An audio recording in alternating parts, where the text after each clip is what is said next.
Okay, so today I am going to talk about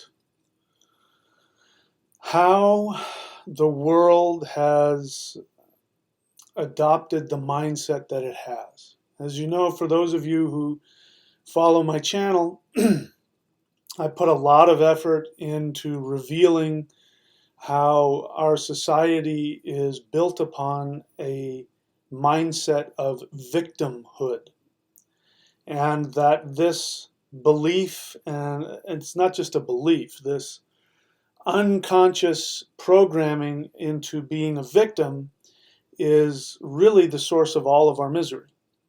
And name it: global warming, poverty, fear, whatever your political issues are that you have with whatever political party, problems with uh, being happy, being healthy, having good income, being prosperous. I would say that the cause for all of these problems, all of these ills, goes back to how we as a society have been hypnotized into buying into a fear-based assumption and belief about ourselves, and that the religions that we have in our world today are all based on this. Now, there are a lot of religions, Eastern religions especially, that did not originally come from this same victim mentality, but they're slowly being taken over. And we could talk about that. That's a whole other subject. But in any case, in order to do that, what I need to do is I need to go back and talk about some history. Now, this is not meant to be a history lesson. I don't want you to memorize dates and times and all that kind of stuff. We have to go back to the context of how things were, and this is something that a lot of historians don't do in general. I talk about this when I talked about um, the Vikings and the origin of the Vikings. In history, we don't, we know that they just sort of came out of nowhere, and for some reason they hated the Christian church and they started. But there was a whole context, and if you understand that whole context, then the Vikings make perfect sense. So the same thing here is, the default mentality, especially of people in the West, is that there is a source of spirituality, call it God, call it higher power, call it whatever you want. And when people are asked about spirituality, they will inevitably start talking about the teachings of Jesus, even if they're not religious, even if they hate religion or they hate fundamentalism. And there are people who even go so far as to take that hate of fundamentalism, which I completely understand, and they go deep into spirituality like Gnosticism, or I'm actually going to use a term. I don't know if anybody's ever used it, but I'm going to coin a term: Neo-Gnosticism, which is the the modern belief of that we live in a matrix and that there are archons that are ruling over us. This is actually Gnosticism, but it's a new form of Gnosticism, and it doesn't come out of nowhere. This comes out of a personal experience. All of these beliefs are coming out of real context, real personal experiences. And what I want to be able to do in this is to be able to expose to you how your internal environment is setting you up to be hypnotized into believing certain things and seeing the world in a certain way, which is ultimately keeping you from being happy and successful and healthy. But in order to do that, I have to be able to take this thing out of your brain and show it to you so you can see, oh my God, that has been running how I think and how I feel my whole life. But it's also important to understand that it doesn't come out of nowhere, that these things happen for a reason. There's a reason why there's this resurgence of what I call neo-Gnosticism. It's coming out of a very real scenario. And at some point, I'll go back and I'll talk about myself. And this is how I know. Listen, it takes one to know one. So when I start bad mouthing people's mentality, or when I start that kind of thing. It's because I've been there. And I believe that I have, for lack of a better word, achieved some level of enlightenment, which really, doesn't mean what it sounds.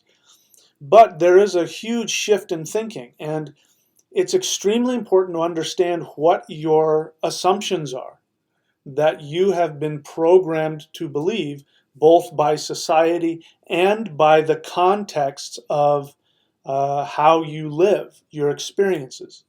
And so when you look at it, it's almost impossible not to come to the emotional state of being, the psychological state of being, to be um, prime targets for these kinds of belief systems and to gravitate towards them. So anyways, we're going to talk about that. So really what I'm going to be talking about is how we went from the evolution of being animist, shamanic, worshiping people all over the world, how we went from that to now being people who actually think that the movie The Matrix is telling some truth about the universe, and that people actually believe that they live in a computer program. How did we get to that? Because those are two very different thought processes. And I don't care where you are in that. If you are interested in knowing the truth, if you really want to get to the truth about yourself and about spirituality, you owe it to yourself to be able to look at things objectively and critically. And that's what I want to do here today. So I'm going to be talking about a lot of stuff. I got a lot of stuff to talk about. I don't know if I'll have time to take any questions. I'm sure I will at some point, but I really want to lay this track down for you so that you can understand it. For those of you who are new to the channel, please hold off on comments and throwing your opinion out. The best way to communicate with me is to ask a question.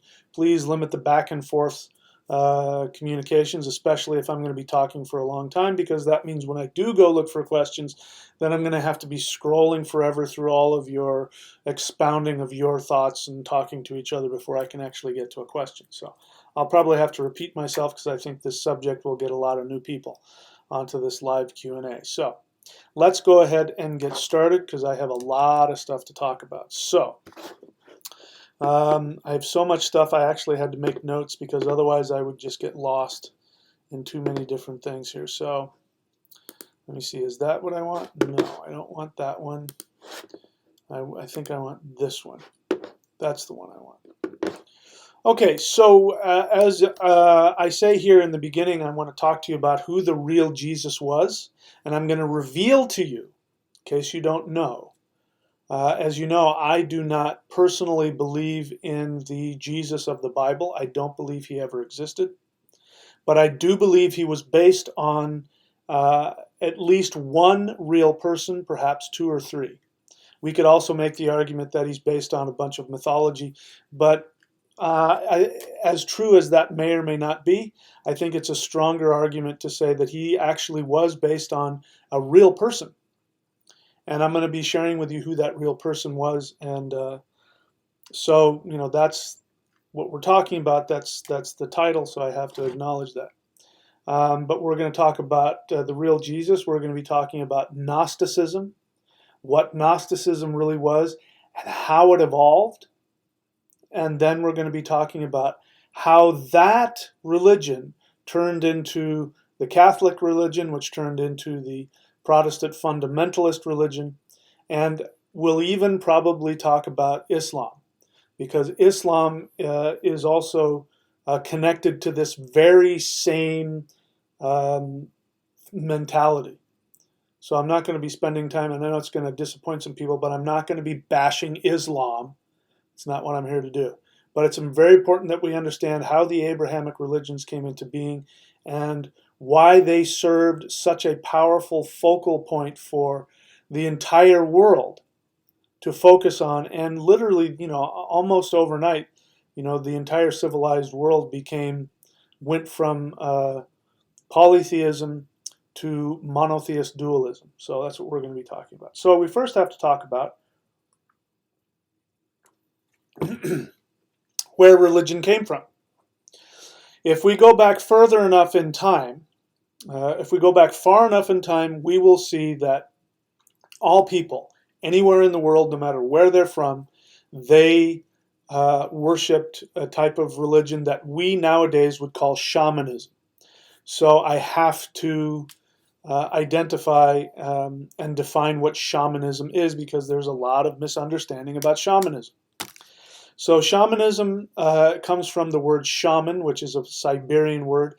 The word shaman itself means priest, and it refers to a priest of a very specific religion, which is called Tengarism. And Tengarism is the indigenous religion of the peoples of Siberia and Mongolia. And this is what we would call an animist religion. So I use the word shamanism, I use it very loosely and liberally. And the reason why I use the word shamanism is because if I walk around using the word animism, a lot of people aren't going to know what I'm talking about. But whenever somebody uses the word shamanism, what they really mean is animism. So first, let's talk about what Tengarism was and the reason why shamanism has become rooted in our language today. So back in the 1700s, you had Christian missionaries who were going all over the world because there was a lot of colonialism, and we had the European nations were colonizing, all over the world, and they brought with them their religion, because that's a great way to suppress people and control them and all kinds of other things. And so before the armies would show up, or whoever it was that was going to colonize, they would first send the missionaries, and the missionaries would go and spread their propaganda. And so missionaries went to Siberia and Mongolia, and they found these people practicing Tengarism. And what they would do is they were primitive people, and they used things like drums and rattles, and they would go into visionary states and be able to travel out of the body, and all this kind of stuff. And so they saw these people doing things like wearing headdresses and banging on drums and going into ecstatic states. And the Christians loved this because, oh, those primitive heathens. And they learned that the people who did that were called shamans. So because shamans were animists, you have to understand what animism believes. Animism is the belief that everything in the universe has a spirit, and that whether it be my glasses or my cup of tea or a rock or a tree or the ocean or the sky or clouds or ideas or ghosts or spirits, whatever it is, everything in the universe has an animus. It has a spirit. It has a consciousness, and that human beings can interact with this. Now, we see this in European indigenous religions as well. Tacitus talks about my ancestors, the Germanic tribes, which at that time were the most primitive tribal people in the world. They looked at the Germanic tribes the same way that we look at the lost tribes of the Amazon. When you see those Indians that have never seen a plane before and they're trying to shoot down a plane with arrows, and, oh my God, people like that still exist. That's how they looked upon my ancestors, the Romans. They looked upon my ancestors as being that primitive. And Tacitus, a Roman historian, makes it very clear that the Germanic peoples didn't worship in temples. They didn't have idols. They worshiped the gods directly in nature, whether it be a spring or whether it be a mountain or whether it be a tree or a rock or the sky. That's the gods for them. And this was the original religion of the entire world. Everybody, at some point, if you go back far enough, that's how they worshiped. They did this for a reason, because religion served a very practical purpose. And this is going to be important. Understand this. So I'm laying down a foundational assumption. Remember that everything is an assumption. No matter who you are, no matter whether you follow my teachings or not, everything you believe has a basic assumption, which is you either have been programmed to believe or you made a choice to believe a certain belief about yourself or about the universe. Once you make that assumption, it becomes lodged and it becomes the foundation for which all of your thinking is built. So for instance, gravity. Now I'm holding my glasses here, and I have the assumption that when I let go of my glasses, they are going to fall into my hand here. That's an assumption. I can't prove that right now. I don't know if it's true, but let's see. Oh, sure enough, it did. So my assumption turned out to be true. It's based on my experience living in three-dimensional reality on Earth. We have this thing called gravity. So that assumption turns out to be true. But that could be the same for there is a God, that human beings are born in sin, that enlightenment is being free of all pain. Those are all assumptions. Once you adopt an assumption, every thought that you have, every belief that you have, every conclusion that you make will be built upon that assumption, whether that assumption is true or not. If I am insane and all of a sudden I have the belief that gravity no longer exists, and I make that assumption, and I say to you, these glasses are going to float, and they don't, I have a wrong assumption. And so the idea is that when you adopt a false assumption, then every belief you have after that is also going to be faulty, which means that you will not be able to interact with your life. So I'm saying all this because this is what religion is about. This is why religion came into being. And religion, again, my assumption, and I believe that history will bear this out, that the original religions were all animist in nature, and from now on I will use the word shamanic in nature.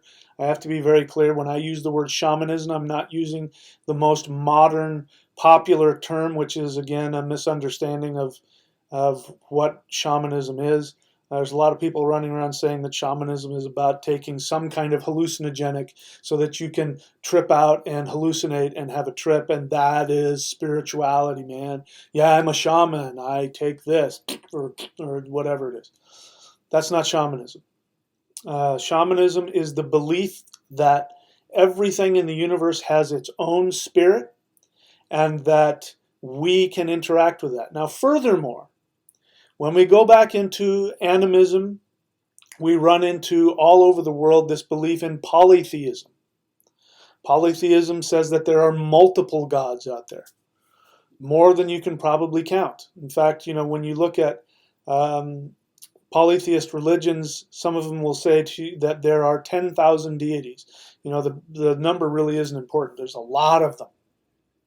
And that the assumption behind the belief in polytheism is that, again, we are worshiping nature. Our ancestors were nature worshipers. They worshiped nature for a practical reason.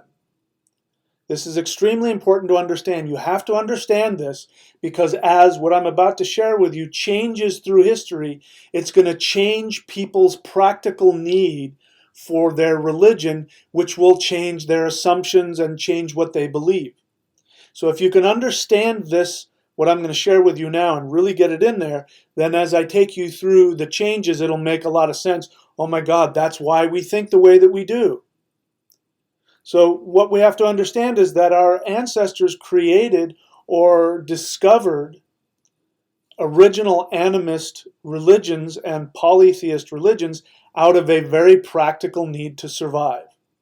So polytheism says that we live in a dynamic universe where the forces of nature, thunder and lightning, there's a god for that. There's a god for the night, the daytime, which is the god, the sun god. There is the moon god. There is a goddess of night. There is all these different gods and goddesses that represent forces of nature. And you look at the Germanic tradition, they even get even more primal than that, where they have giants. There are these beings that are like titanic giants, and then there are these other kinds of beings, the celestial gods, and then there's the terrestrial gods. And so there's all these different kinds of beings. They live in a world where there are 9 universes. By the way, string theory says that there are 9 dimensions in the universe. I don't know if you knew that. But physics is coming to the same conclusion that ancient polytheism did. We live in a 9-world system. And in each one of those worlds, there's these different beings. We need to interact with these different beings according to ancient mythology because we live in a state of dynamic balance. So animism, polytheism, the worship of ancestors, doing rituals, doing sacrifices in order to appease the gods of nature was for a very practical reason. It was because they needed to survive. The practical reality for them, because they didn't have technology, they didn't live in this worldwide system, they didn't have the internet, they didn't have cars, they didn't have electricity, they didn't have all the stuff that we have. They lived directly in the earth, and whatever nature did, they had to deal with it. So they had to learn to be in balance with this very dynamic force of nature. And that's where their religion came from. It was out of practical survival. And so understanding the seasons and understanding the stars and understanding all of that from an animist perspective allowed them to survive and to prosper. The assumption in all of that is that the universe and nature is your friend, that you are one of millions of different types of entities and you live in this dynamic cooperative balance with them. And sometimes there are problems, just like with people. Sometimes there are problems. So you got to work out the problems with them. We did that through ritual, and we did that through sacrifice, we did that through magic and all kinds of other things. Just like we would with people. We want to sit down and work things out, and here, let me give you a gift, or am I going to have to go to war with you? You know, it was a dynamic balance. There was never the static state of enlightenment or salvation. It never existed. That's why you never hear of enlightenment or salvation until modern times. And by modern, I mean in the past 5,000 years. Okay, so that's what you have to understand. Religion and animism was very practical. The assumption was that human beings were an honored part of that system, and that the universe and other beings wanted to interact with us and make us happy and help us to enjoy our life. That the universe was really here to help us enjoy our life. We weren't at enemies with anything, but we did seek a dynamic balance with that. Okay. So that is where religion came from. And it was like that for tens, perhaps hundreds of thousands of years, depending on, when, we became human. And then all of a sudden, out of nowhere, seemingly out of nowhere, there's this huge shift. And we move from being these tribal people who live in tribal village units, and we might have a loose confederation of a bunch of different tribes or clans, but, really it's all people just living in direct communion with their immediate environment. All of a sudden that changes. And that starts to change around, what do I have down here? About 3000 BC. Right? So we start having what are called empires. Empires change everything, not just how we function. It literally changes the face of the planet, and it changes us drastically. So we have to understand what empires were, why they came about, and what influence they had on the change of religion. So you have, about 3,500 years ago, you have the Sumerian kingdom that comes seemingly out of nowhere. And let me tell you how it became an empire. So what you have, and this is true with all empires, by the way, what you have is you have people living in clans, tribal units, they're hunter-gatherers. If they are farmers, it's very like subsistence farming. It's really not that big of a deal. They still have this practical need to worship nature and worship gods and goddesses in order to make sure that they are balanced in this thing called earth, and to be able to function. So religion has this practical purpose for them. But then after the ice ages, this floodplain, which we call Mesopotamia, which means between two rivers. If you don't know where Mesopotamia is, go and look on it. Look on a map to see where it is. A lot of people don't even know this. But what ends up happening is that all of the waters from the Ice Age start to recede and things start to change, and this floodplain becomes grassland. And in this massive grassland area that has all of this nourishment, has a lot of water that gets to it, people start learning how to farm in huge quantities. So they're able to raise lots of grain really fast. They end up able to farm so much grain that they have far more grain than they need. And so this is something very new. Humans have never experienced this before. So in order to preserve all of this surplus grain, they have to put them in silos. Now you still have people living around them who are in these tribal units, who are hunter-gatherers or subsistence farmers, and they go, man, do you see what's going down further down the hill there on the plain? All those guys have so much food. Let's go get food from them. And then you have people raiding and stealing food from them. So as I said, they need to put all of their grain into silos, and then they need to protect the silos from all these other raiding tribes that are trying to steal their food from them. So now all the people that used to work in the fields are now soldiers, and they have to guard the silos. So now you have, all of a sudden, you have this warlike situation going on, because listen, people are lazy and they would much rather just go find an easy source of food than work for it themselves. So what ends up happening is the people who have all the grain start to have all the power. And so what do? They take these farmers who are now trained career soldiers, and they go out and they start conquering all the people around them, because they need people to work the farms, because now all the farmers are elite warriors.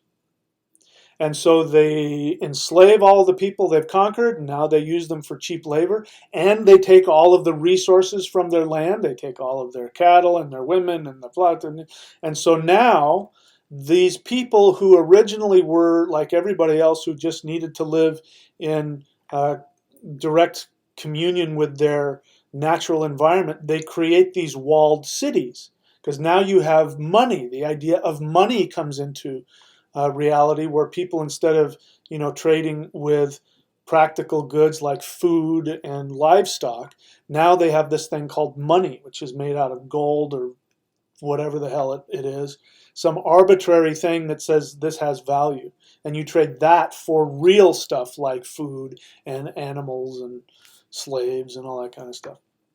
So I got kind of lost in what I was saying, but so now you have all the elites who used to be farmers. They're now the elite warrior class, and they live in these walled cities. And they no longer are in direct connection with their immediate environment.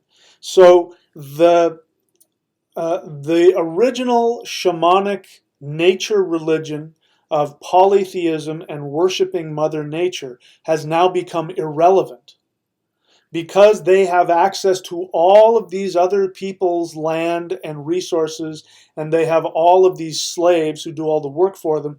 They no longer need to be praying to Mother Earth to have a good harvest, because all they have to do is just go conquer somebody else, and that will take care of that need. So the religion of the warrior elite becomes a religion of anthropomorphizing the gods. So for the empires all the way up until the Roman Empire, they didn't get rid of their polytheism, but their polytheism changed significantly, because as I told you before, the original polytheist religion was you just worshiped what was right in front of you. You didn't need an idol that looked like a person. You just worshiped at the grove, or you worshiped at the mountain, or you worshiped at the spring, or you worshiped the moon, or just right in front of you. But they don't need to do that anymore, because now they are the elite. And what they're really doing, as you know, everything is a projection. This is my assumption. Everything is your own projection. So they're projecting themselves as being rulers of the universe. This is where you get god kings. It comes from this. And so they start turning the gods of nature into these anthropomorphized people. They look like people, a lot of them. They start worshiping them because they're worshiping their own ego. So the original religion becomes irrelevant. So let's fast forward now. So we get to the Greek empire, which comes out of the same scenario, and they create this empire, and then it falls. And then there's the Mycenaean Greeks, Alexander the Great, and he creates this huge empire that, of course, he doesn't have the manpower to hold it together, so after he dies, it all falls apart. Then comes the Romans. And the Romans perfect what all of the other empires have been trying to do. So don't forget that this has been going on for, by this time, 3,000 years. This rise and fall of empires. So things have become very tenuous in, around, the Near East and in the Mediterranean. Things are very tenuous for people. People don't know if, what nationality they are. Because in between different empires, you have to kind of decide, where do I want to be? Who do I want to, what am I? And so it becomes this very tenuous place in terms of culture and religion. And you have this interspersal of all these different languages. You've got Greek, and you've got Latin, and you've got Aramaic, and you've got all these other religions that are smashed together, and all these different cultures that are smashed together. And so it's a very confusing time. So people don't really know who they are anymore. So what ends up happening, I'm trying to get to the point here. So get yourself in that mindset, the mindset of, what is the universe? I don't know anymore. Are we an empire, or are we a clan? Or am I, where I came from? Am I, Phoenician, or am I Roman, or what the hell am I? And you end up having this lower class of people who are slaves or descendants of slaves, or are, on the lower class, they're just the mass workers who have to go and build the temples and build the roads. And so there's no longer people who just live in direct connection to Mother Earth anymore. That is gone. And that has been the fundamental,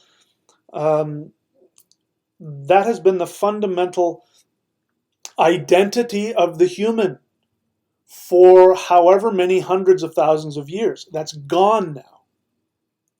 And so people are starting to lose it. And so now you've got this real atmosphere of fear. Fear starts to set in.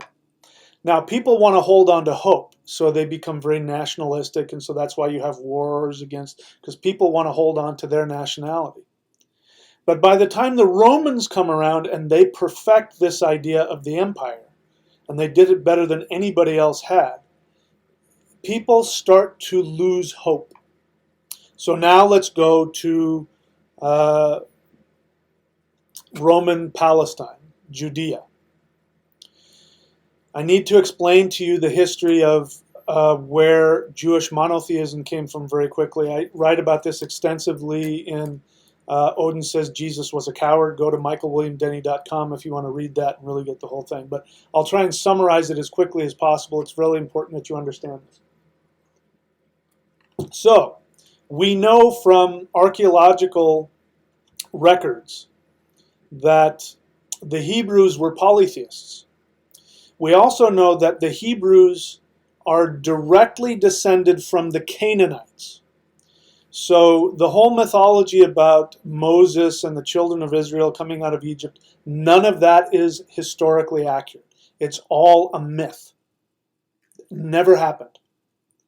The Hebrews, who became later, they split off, and one of them became the Jews. They are directly descended from the Canaanites.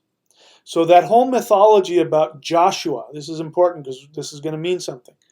The whole mythology about Joshua, which means Savior, coming out of Egypt with the children of Israel and destroying the people of the land of Canaan, taking over that land and then resettling it, is all false. It never happened.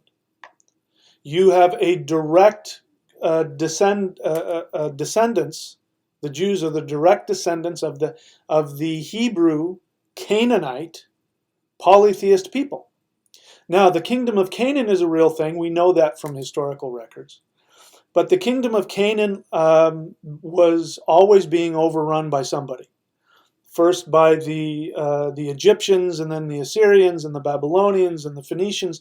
They were just smack dab in the middle, and people were constantly, they had times where they were, the top dog in the area, but for the most part, they were constantly being enslaved by other empires around them. So, and this had been going on for hundreds and hundreds of years. So what ends up happening is that the Jewish elite, they are taken captive by the Babylonians because, and I think this is 350 BC, they're taken captive by the Babylonians because they wouldn't pay their taxes, because they were a vassal state to the Babylonian Empire. And they decided they didn't want to do that.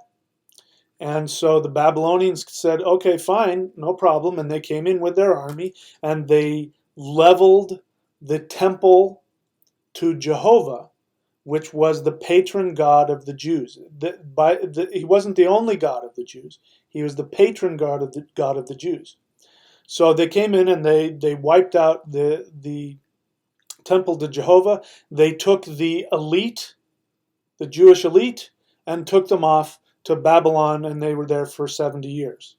We know from the historical record that right up to the Babylonian captivity, the Jewish people were polytheists. They worshipped a sky father and an earth mother, and they had little altars in their home with little idols for, all the different gods and goddesses. And then right at the Babylonian captivity, that stops, and you don't see those little polytheist altars in people's homes anymore. And what happens is these Jewish elite come back with what we now know as the Old Testament, the Torah, which has this new mythology about the children of Israel who are coming back to the land of Canaan, and they are going to wipe out the Canaanites and take over their land. This is symbolic of what these Jewish elite were doing. They were coming in saying, we are going to get rid of our polytheist past because we are now very nationalist and we're not going to let anybody come in and conquer us anymore. And so we're only going to worship one God, and that is the God of the Jews, which is Jehovah. And anybody who does not worship Jehovah, we are going to kill you, we'll burn you, we'll stone you. You are now, in the beginning, you don't hear that there aren't other gods. It's just this battle of whose God is the best, and Jehovah is the best.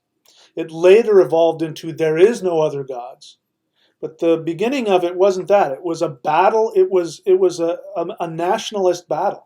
So you had a lot of people in Judea at that time, very much like we do in the U.S., of people who didn't want any foreign anything. Don't let those foreign people into our country. Get that foreign religion out of here. That's why people, besides the fact that Islam, has some problems when it comes to terrorism, that's why you have so many people who live in all white neighborhoods who've never even seen a Muslim before in their life are going around saying, we got to get rid of those damn Muslims out of our country. It's the same idea. It's about nationalism. It's fear of losing your national identity. This was the reason for monotheist Judaism. That's where it came from. Okay? So now understand that they have this now. They have this, and understandably so. They want to hold on to their culture, because if they didn't, you can be sure that in that time period, you would have had other people coming in, and there would have been, who knows what would have happened. But it was a very real thing that they could have lost their Jewish identity. It was very real. So you've got this going on for hundreds and hundreds of years, and you have then all of these other, empires coming in still and conquering them, which makes them even more nationalistic, which makes them even more xenophobic, which means fear of strange things, which is whenever you hear somebody talking about, get those damn foreigners out of here, they're a xenophobe. They're afraid of things that are different from them. So that was going on, and it was, it was kind of understandable under the circumstances. And so by the time we get to the Romans, what has happened is the Messianic religion, which is the belief that the Jews had that there was going to be a king from among the Jews who was going to rise up and militarily defeat all of the Gentiles, all of the non-Jews, all of the polytheists, because then it became, polytheism was connected with being, non-Jewish, and so they were very xenophobic. And so anybody who worshiped multiple gods and, all that, so you see the connection there? That's where the religious intolerance came from with them. And so by the time the Roman Empire had come around, the Messianic religion was losing followers because people were starting to lose hope that there was ever going to be a Jewish Messiah that was going to overtake the Romans. It became really apparent to them that there was a very real, palpable reality that they were going to lose their culture and their religion. So what this meant is, because they were so connected to this idea that Jehovah, their God, was going to take care of them, that they were the chosen people. Again, all of that coming from xenophobia. That started falling away, and then all of a sudden you started to have the closest thing that we have to, modern Western atheism. Instead of people becoming atheists, what ended up happening is people started turning on Jehovah, and they started disbelieving in him. Now, they were still Jewish, and they wanted to believe in all of that, so they created this mystical sect, which later evolved into Gnosticism, which is that there was a true spirit, a true divine spirit that went beyond the physical.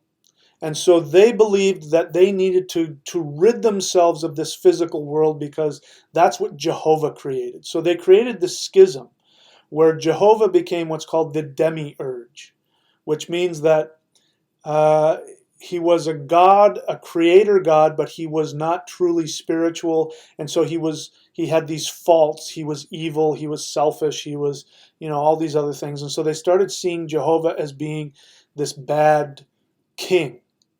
Now, why did they have this experience? Because that was their actual real experience. Understand, everything is a projection.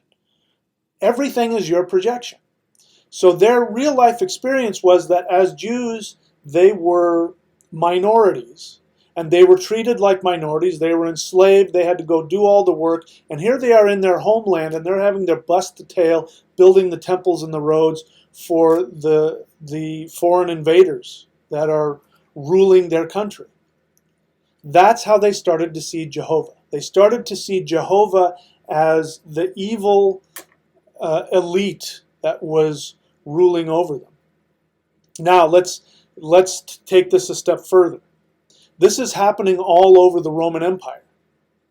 The same scenario that indigenous people are living after hundreds of years of being occupied by Romans. They're not citizens. Some of them are slaves. A lot of them aren't slaves, but they're treated like crap. They don't have any rights, and they just are the working class. They got to work their ass off for these foreign elites. So you have in Gnosticism this belief of the archons, which are presented as false beings of light.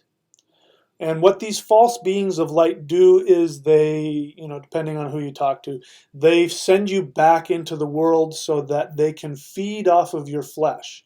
And they pretend to be beings of light because what they really want to do is keep you captive and suck the life force out of you. This is actually, in reality, what was happening in the world at that time. Because the Romans believed themselves to be the bringers of the light of civilization.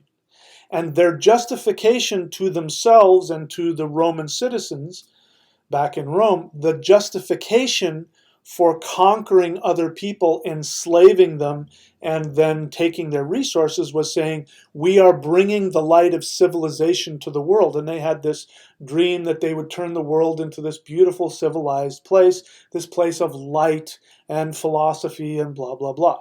Same kind of crap that the Greeks spewed out. Same kind of thing. So here you have, put yourself, you're not a Roman, you're one of these indigenous wherever the hell you are, and these Romans are coming and they're lording over you, they're enslaving you, they're killing you, they give you no rights, they're working you to death, and they say to you, we are the bringers of light. Now you're going to have people who go through, what the hell is that syndrome called, where the captors start to fall in love with, the captives start to fall in love with their captors. The something syndrome, I forget what it's called. Um, anyway, somebody will remind me on the Q&A. So you end up people wanting to discard their crappy identity. You know, they're all they know is they're born in this world where the Romans, man, they got this really great life, and I want to be one of them.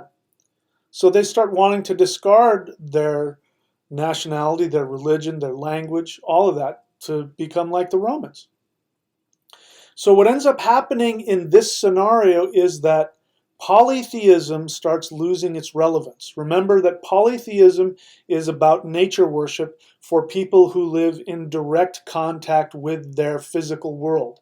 In order to get along without any technology, and you live in this small area in this village, you've got to worship the sky father and the earth mother and the goddess of the waters and the lightning god. You got to worship all these different beings so that you can function.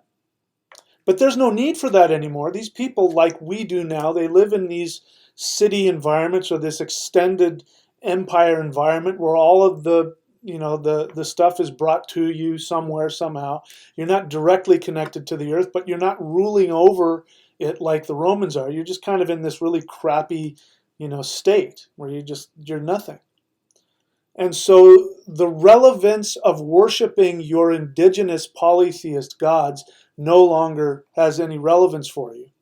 And so what starts to sound really good is this idea of there is this almighty, like true God somewhere way out there that we can't reach, which has true spirituality. And in between here and there is this demiurge, this God who's ruling over you and controlling you and making your life miserable. And so there becomes this schism, because their whole physical reality is that they're busting their ass for these foreign invaders. There is no hope of ever getting out of that, because the stretch of the Roman Empire is now all over the known world. So they've given up hope. And so what ends up happening is people now start gravitating toward this dualist idea that there's this true spirit way the hell out there or deep inside of yourself, and then the physical has this bad, evil overlord, and his archons, and you can see the archons walking down the street in Roman armor. They're right outside, and if you ask them who they are, they say, "We are the bringers of light." That's where this whole idea of archons and false beings of light comes from. That's where it all comes from. And so people now want to start worshiping that. So fast forward a little bit, Christianity has now taken hold, and now we have these two warring factions within Christianity. We have the actual original Jewish sect of Christianity, which is based upon a lot of the things that we just got through talking about. They take the original messianic religion of there's going to be a Jewish king who's going to come and he's going to free us, and then they go, oh shit, that's really never going to happen. Oh, well then he is coming, but he is just going to lead us to the true God who's way the hell up there, and he's going to save us. He's going to bring salvation to us poor Jews that are being trampled on by the Romans, and he's going to give us salvation and give us the kingdom. That's why the Gospels talk about, especially the first Gospels talk about Jesus walking around preaching about the kingdom. This is what they were waiting for. They're either waiting for an actual kingdom where a Jewish military leader is going to rise up and give them back their kingdom, or they are waiting for this ethereal spiritual emanation from the true God who's going to come and give them the true kingdom, which is that spirituality which is deep in their soul. That's why that famous quote of Jesus, the kingdom of God is within you. If you look for the kingdom of there, you won't find it. It's inside here.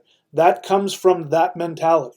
Am I creating an understanding? Can you understand now how the Roman world, the known world, starts discarding polytheism and starts embracing this dualist monotheism? It's coming out of a victim mentality state. They see the world as being oppressive and horrible, and that it's just this place of torment because they are forced to work their asses off for these Roman overlords. And so that's how they see their spirituality. They have now a victim mentality that has been smashed into them for hundreds of years in some cases. And so now you have all over the Roman Empire, you have not just the Jews who had this very real thing that they had to deal with, and they created Gnostic Christianity in order to emotionally deal with that. Now you have people all over the Roman Empire in the same scenario. They may have come from a polytheist. They almost assuredly did come from a polytheist shamanic religion, but after being under the Roman rule for hundreds of years, it's no longer relevant to be a polytheist. Now, let's fast forward to 70 AD. 70 AD, the Romans finally squash the Jewish revolt. In fact, they squash it so well that they take all of the Jews and they take them captive and send them all over into the Roman Empire. There's no longer any Jews in Judea anymore, not like it was. And they start repopulating it with other people. So what ends up happening is you have these Jews all over the place who are practicing this Gnostic Christianity, which says that, escape from the evil overlords and the evil archons and send us to the true spiritual master, the true heavenly Father. And then you have a bunch of people who used to be polytheists who are living in those same conditions, who no longer, are treated like crap in their own country. And they start looking at this, and that starts looking pretty good. I like that idea. I want to be saved from this crap. And I hear what you're saying, the gods aren't doing anything for me. I want your God. I want your monotheist God. This world sucks. And so non-Jews start converting to Gnostic Christianity all over the place. This is why this starts to happen. And then you have Constantine, Emperor Constantine comes along. His mother happens to be a Christian. And he sees an opportunity to unite, because he's fighting a civil war with another Roman general in order to become emperor. And he decides that he is going to use this religion of the oppressed masses as a way to make himself Jesus. This is really what he was trying to do. He was trying to promote himself as a Jesus character. And so he takes Christianity and he starts popularizing it after he wins and becomes emperor. And this is where Christianity becomes, it doesn't become the state religion yet, but it will be. And this is why. So now you have this other faction, the other literalist faction, which based on what I see, was a minority religion. You had the Gnostic Christian religion, and then you had this minority literalist Christian religion. And so now the literalists have a foothold because in order to take over the whole world with a religion, it's good to make it literal. So that's why Christianity turned into Catholicism and blah, blah, blah, and I could go into all of that. So I'm telling you all of this because this lays the foundational mindset for Christianity. And what's important about it is that it comes from the assumption that you are a victim. The assumption that you are born, and what is this? Isn't this exactly what Christianity says? You are born in sin, that God has judged you and punished you, and you are destined for hell. And the only way out of hell is to accept His Son as the true Savior, who will take you to the kingdom in your heart, because if you're just looking for the kingdom in here and not out there, you're not a threat. You're not a threat to the Roman Empire, which is good. Yeah, no, let them focus inside all they want. Let them meditate on the internal kingdom all they want. As long as they're not trying to make the kingdom out here, that God's king, they're going to bring in some new kingdom, that's fine. Let them worship internally all they want. And so now people are looking for salvation. They're looking for salvation from their horrible, pathetic, disgusting life that has now been the norm for hundreds of years. There are people at this point who don't even know what it was like for their ancestors. They can't. They don't even know how their ancestors lived. The polytheism, the shamanism, none of that stuff means anything anymore. So fast forward to today. Remember I said that what I'm calling Neo-Gnosticism?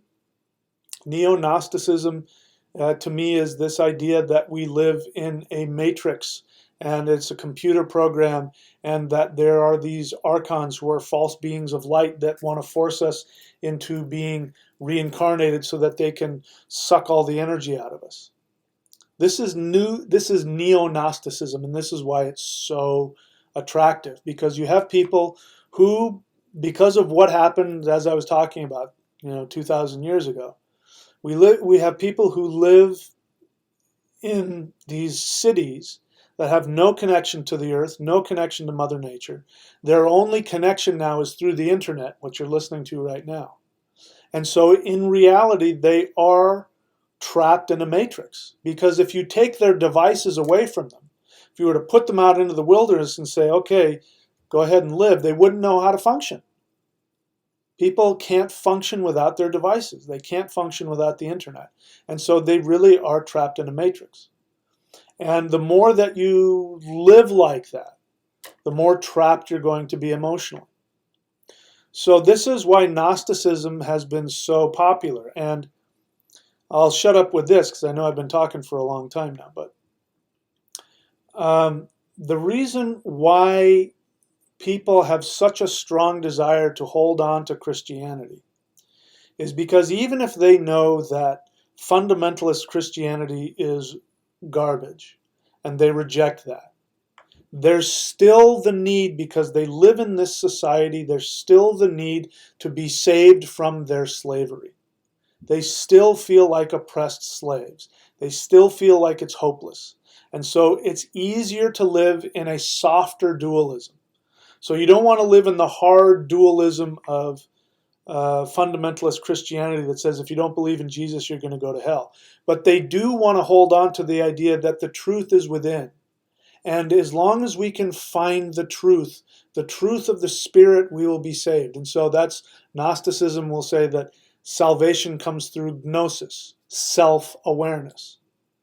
And they don't mean that in the same way that I do. And that is why seeking within is so important.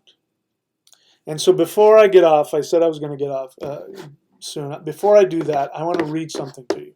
So bear in mind everything that I've just been saying about how Gnosticism came about, how Gnosticism is a religion of victimhood.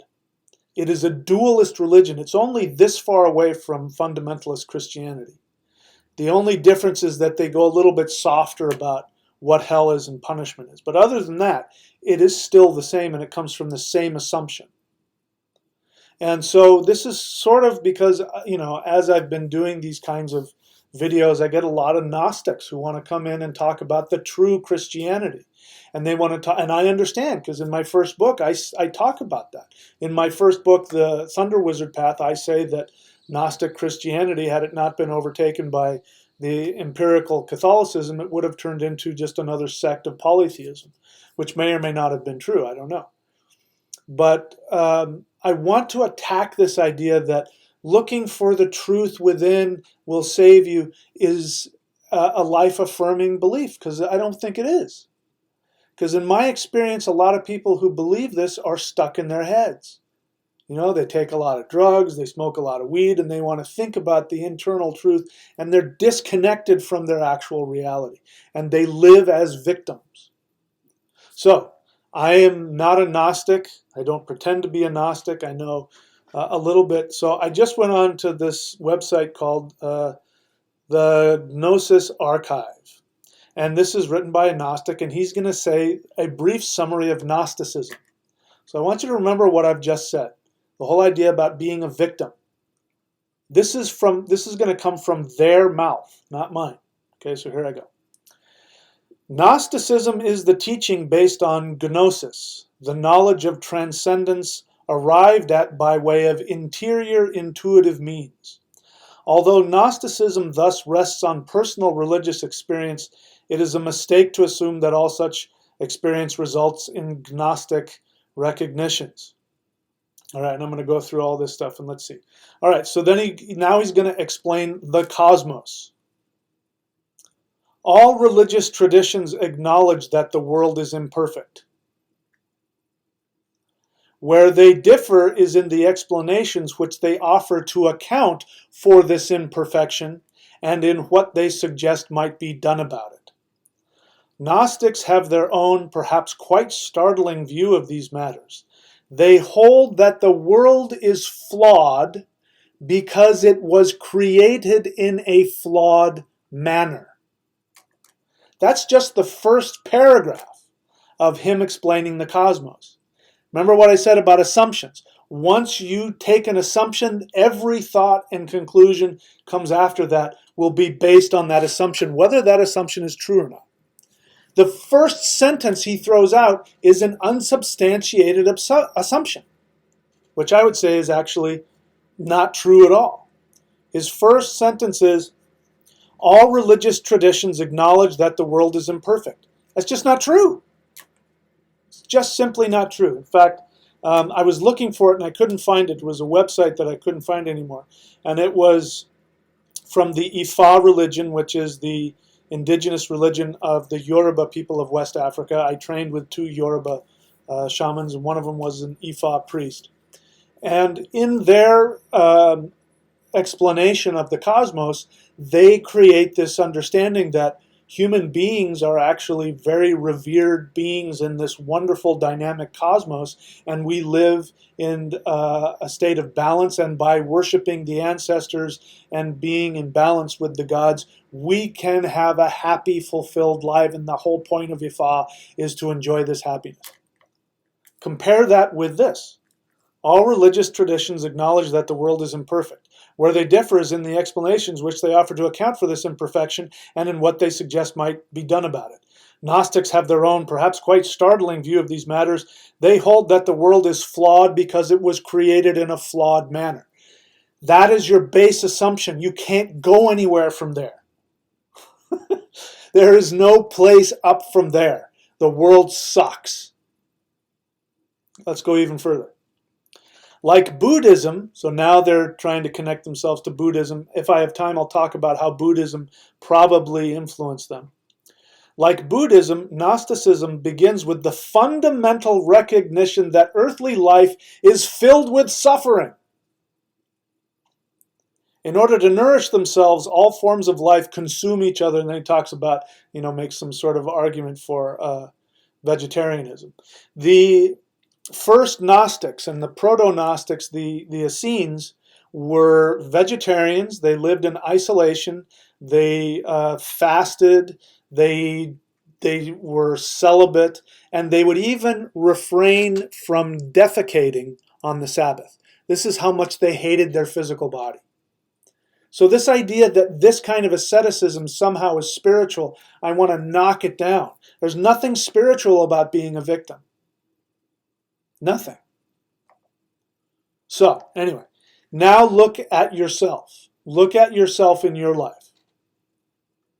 I can tell you from my personal experience. Let me show you something that I wrote when I was 16. I think I was 16 years old. Let me see if I can find it. This is something I wrote at age 16 when I felt hopeless. I was 16, I was smoking weed every day, I was drinking, and I desperately wanted to connect to the Spirit. I lived in an alcoholic home. My father was an alcoholic. I had an overprotective, codependent mother. I had an older brother who was physically always pounding the crap out of me and physically intimidating me. I did not enjoy my life. I definitely felt disconnected. I knew that I was a spiritual being. I knew that I had value, but I couldn't see in the world around me any hope. And this is what I wrote. I knew nothing about Gnosticism, and here's what I wrote. What I wrote was, he who was shall be. He who is shall not be. I was and now I am. I hope I will be. And what I meant by that was, he who was the devil, which I represented to be the earth. He who was my spirit before I was born. He who was shall be, the true spirit.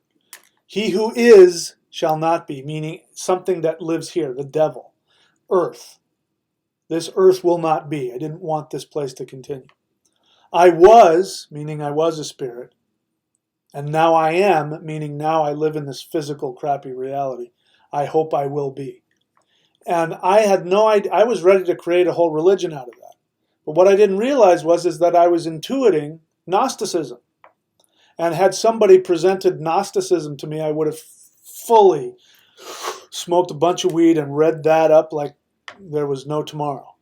Stayed stuck in my intellect and talk about finding the truth within, would have been perfect for me. So we're going to talk more about this. I've talked a lot. I'm going to take a break and come back. If there are any questions, I'll take them.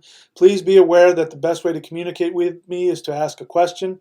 I would prefer not to scroll through your opinions or your conversations with each other. That way I can spend more time not wasting other people's time on the channel. So I shall be back in a couple of minutes, and then we'll see where this goes.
All right, so we'll see if anybody's online. I tried to share all this as briefly as possible.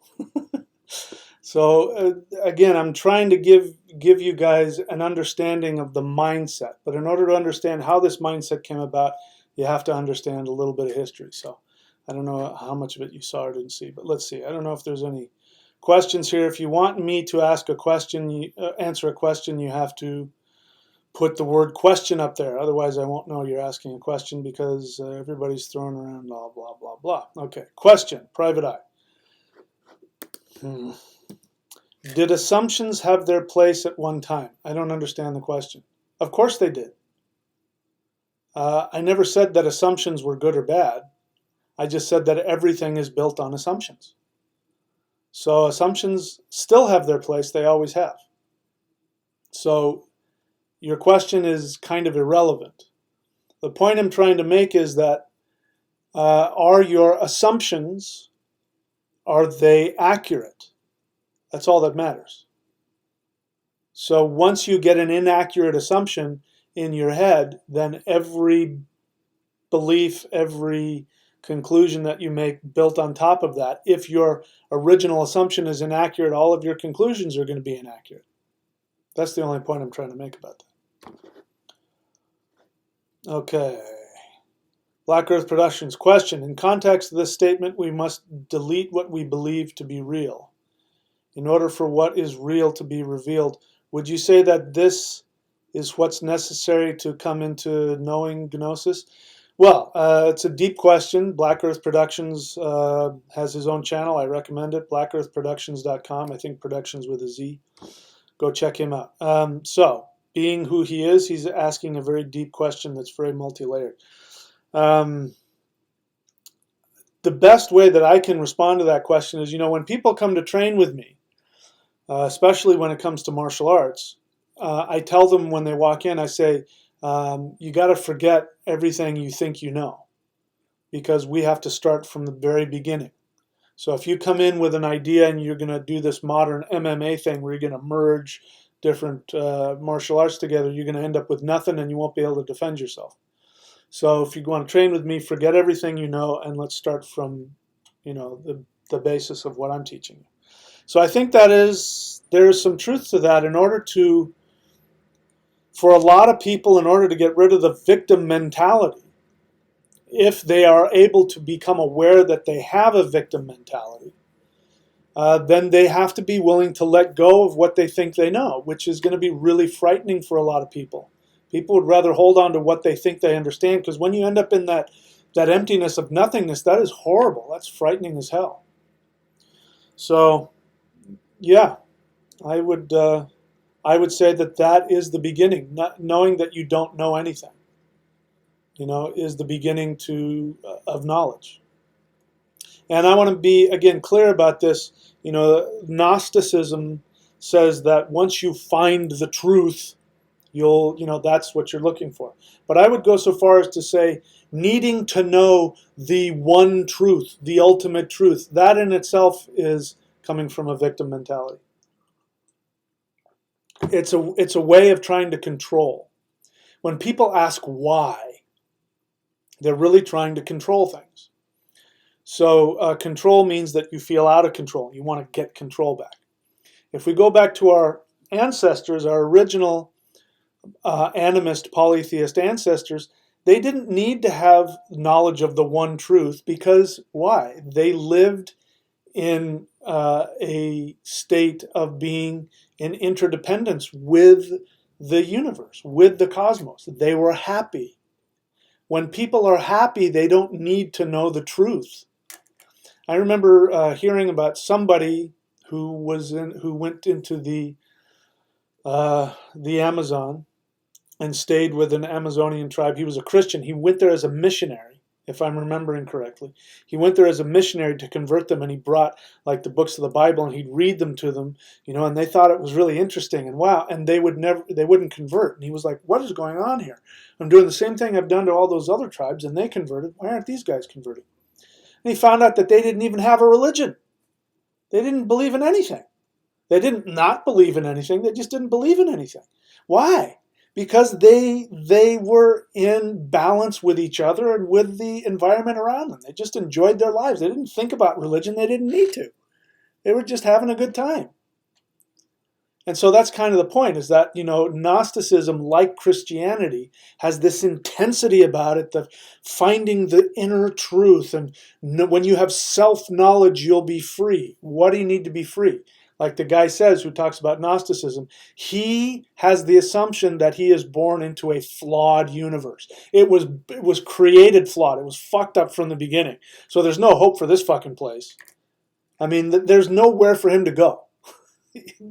There's no happiness for him.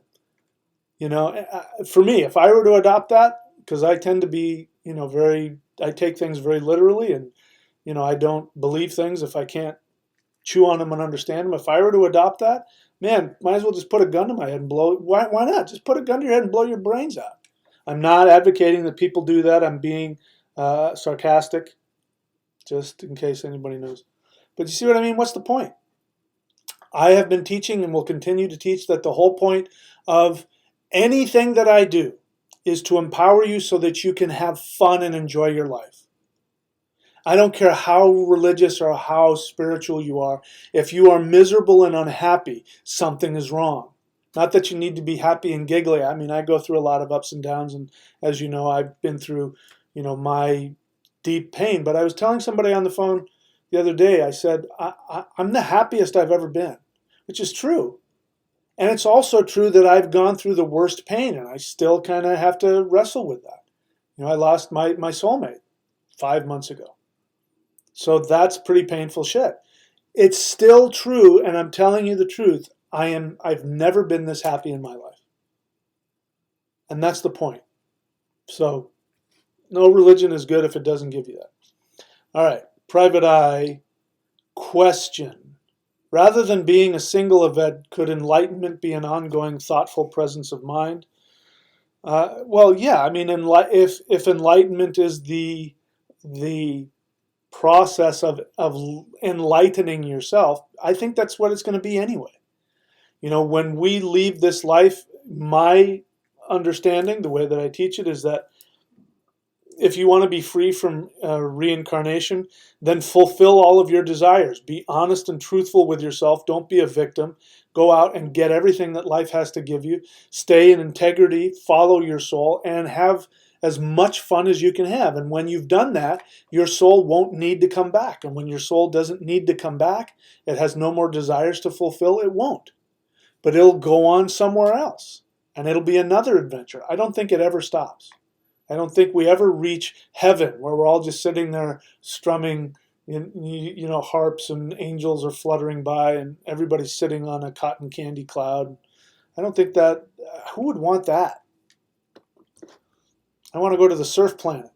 I want to go to the planet where life is about surfing. Okay, iCup, is Judaism bad? You're asking the question the wrong way. Judaism, as we understand it today, is a reaction to the ancient Hebrew religion, which was polytheist. And as I said before, the polytheist Hebrews discarded their polytheist heritage for monotheism out of a political need to preserve their culture and their country and their religion. They were afraid that they were going to be swallowed up by a bunch of other people in a bunch of other countries. So is it bad? Ultimately, yes, because it's a political tool. Monotheism, the belief that there is one and only one God and you must follow him, that is only practical for people in power who want to control other people.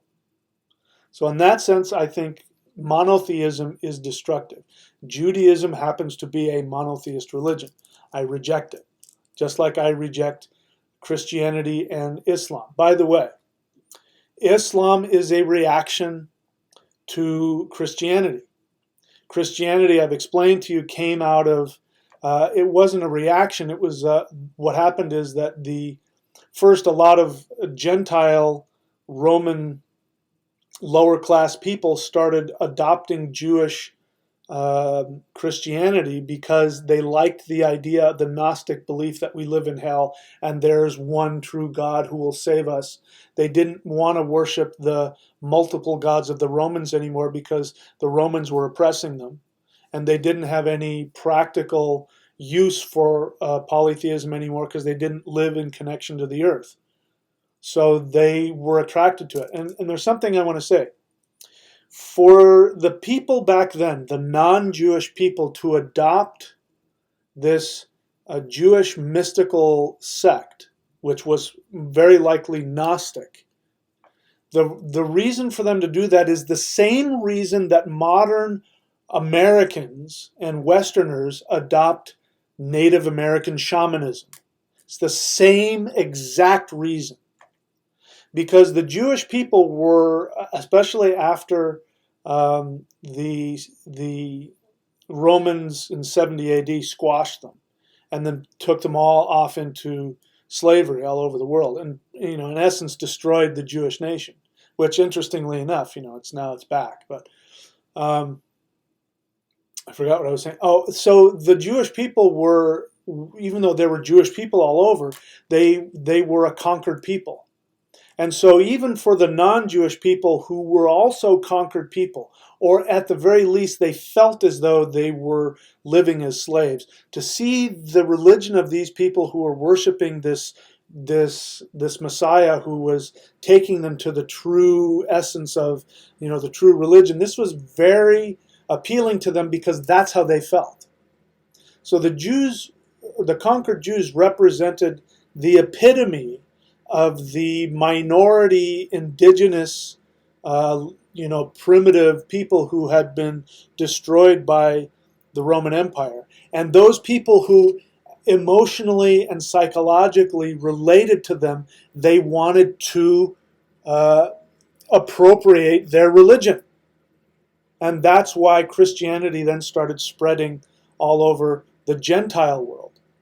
The same reason why white Americans want to become Native American, because they feel oppressed, they feel hopeless, they feel like they don't belong in this giant megalopolis culture. They see the military and the government, and they see the healthcare system, and they see the drug companies as these archon overlords who are destroying our life, and they see these Native Americans who were a conquered people, and they feel conquered, but they still have this really wonderful earth-centered religion. That's why they appropriate it.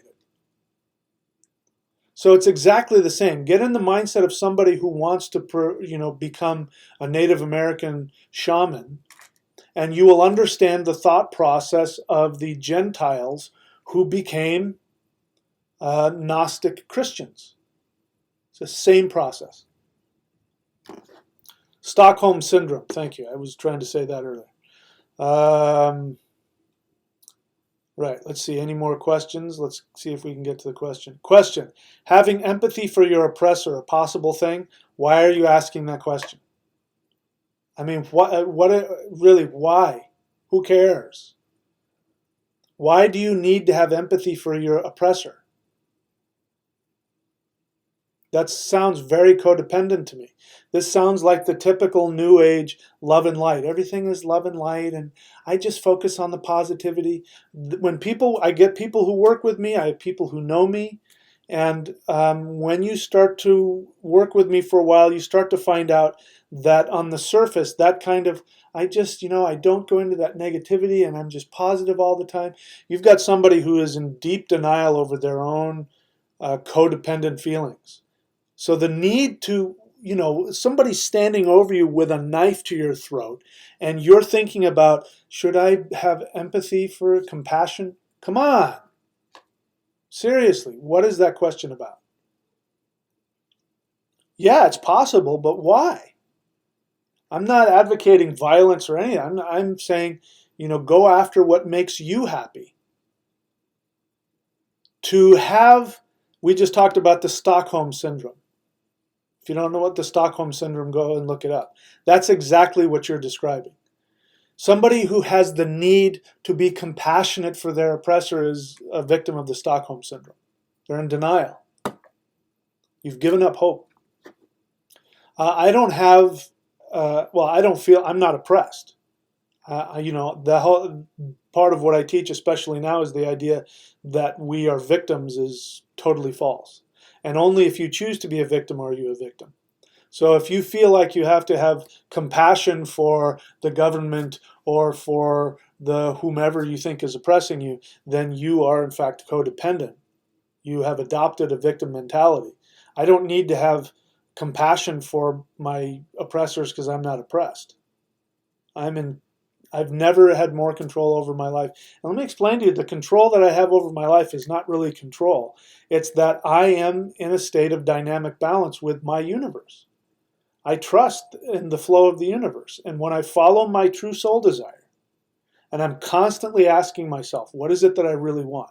I'm trying to get through my own denial so I can get to what it is I truly want. As soon as I'm able to go, oh, I want this and this and this and this, and know that it's my soul, it always happens. So the kind of control I'm talking about isn't that I'm controlling my life. It just means that I'm not, I don't feel like a victim. I'm loving my life. I've never been this happy. And you can have that too. Let's see here. Looking for the questions. Looking for the questions. Not seeing any.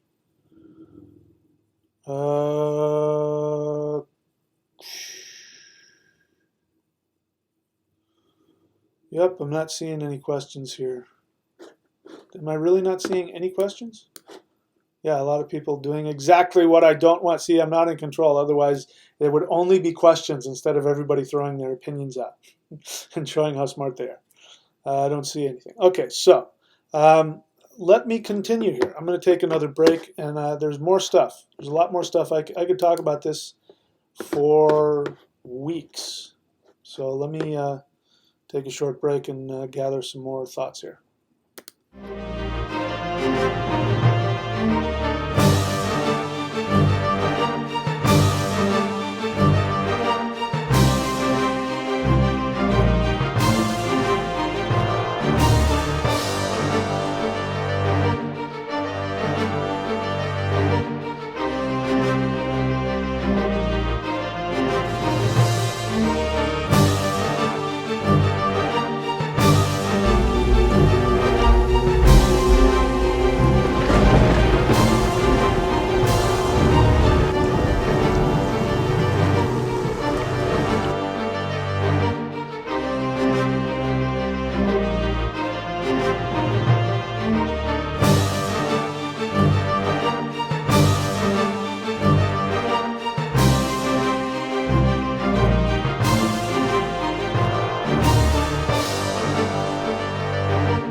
Okay, so I will ask the question again.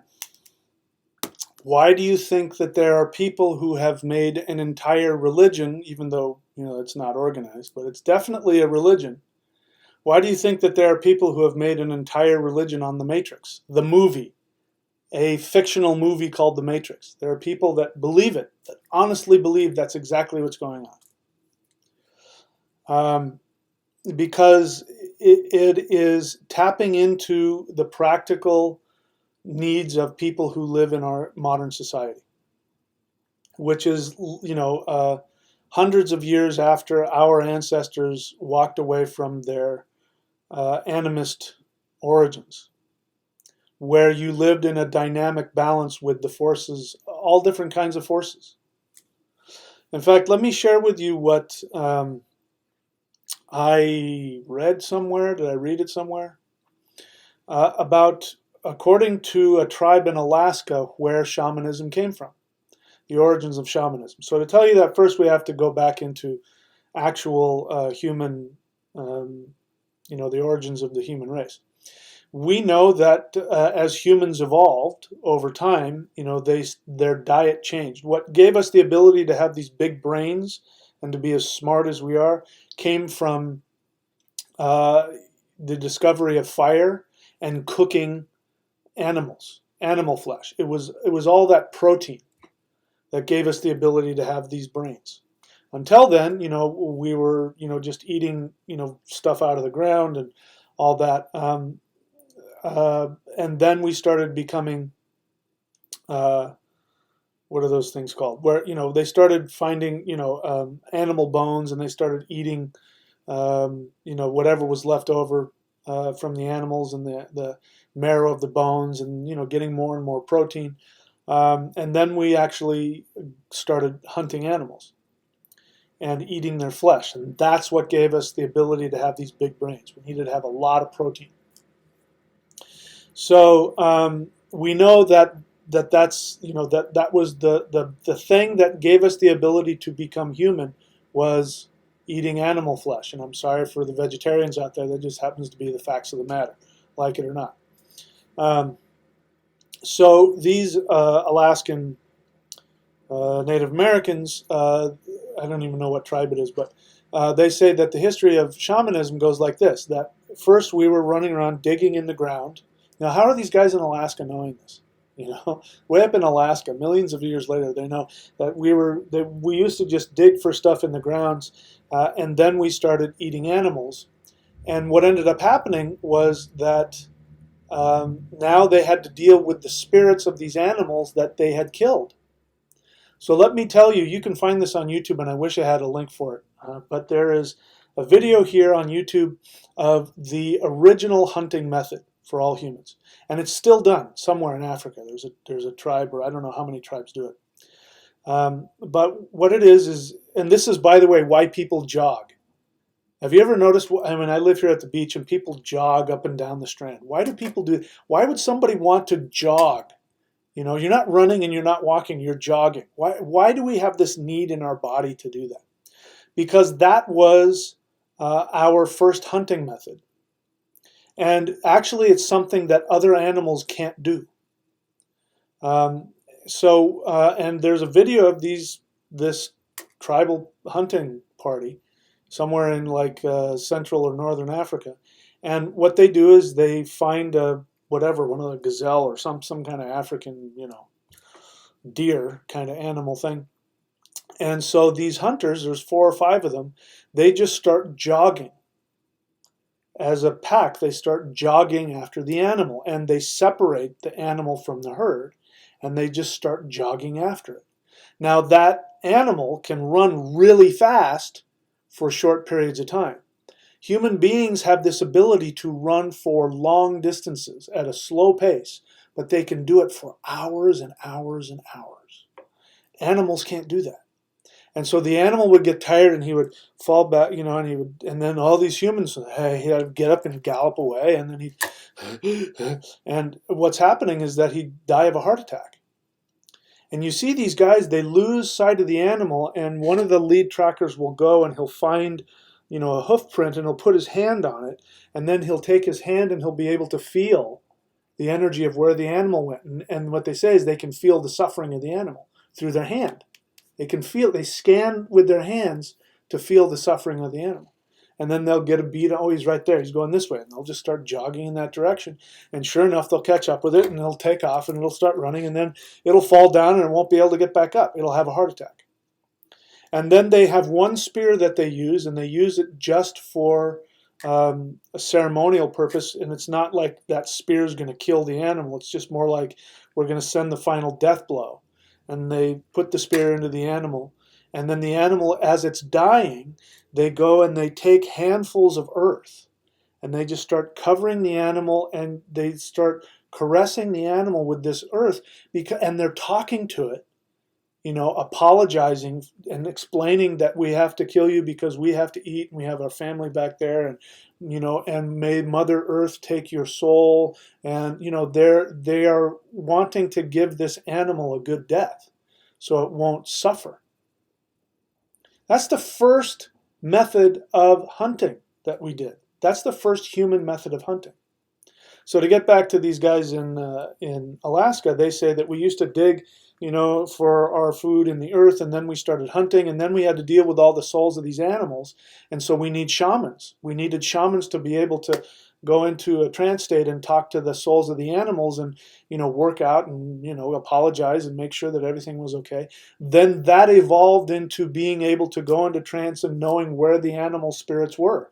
They were following the spirits of the animals to know where the herds of the animals were, and that's how they could follow, you know, herds of animals and feed themselves. This is the origins of shamanism. This is the origins of religion. Religion is a practical thing. It came out of a need of we had to connect to the spiritual realm in order to survive. It wasn't that we were sitting around and we didn't have anything better to do, so we started imagining all these gods. It's not how it started. And it started out with being able to follow the spirits of animals, which then expanded into connecting to all of the other. It was part of our evolution. So our spirituality is the highest realm of our evolution as long as we're following that, you know, that unbroken path from the first shamans. Am I making sense? There's no victim mentalities in any of that. Can you imagine those guys? Those guys would not have been able to follow an animal, like run that far for miles and miles and hours. They would not have been able to, with their hand, be able to feel the soul of that animal if they were a victim. If they believed that the universe was out to get them, that they lived in this horrible universe, and that there was this good God way the hell up there, and then there was this demiurge in the middle that made life miserable, and then they were these horrible victims underneath, and if they could just escape to the insides of their soul, they'd achieve salvation. They'd never have to come back to this horrible place and be reincarnated, and life is it goes nowhere. It gets you nothing. We are here to enjoy this life. It's the highest realm of spirituality you can achieve, is to be happy.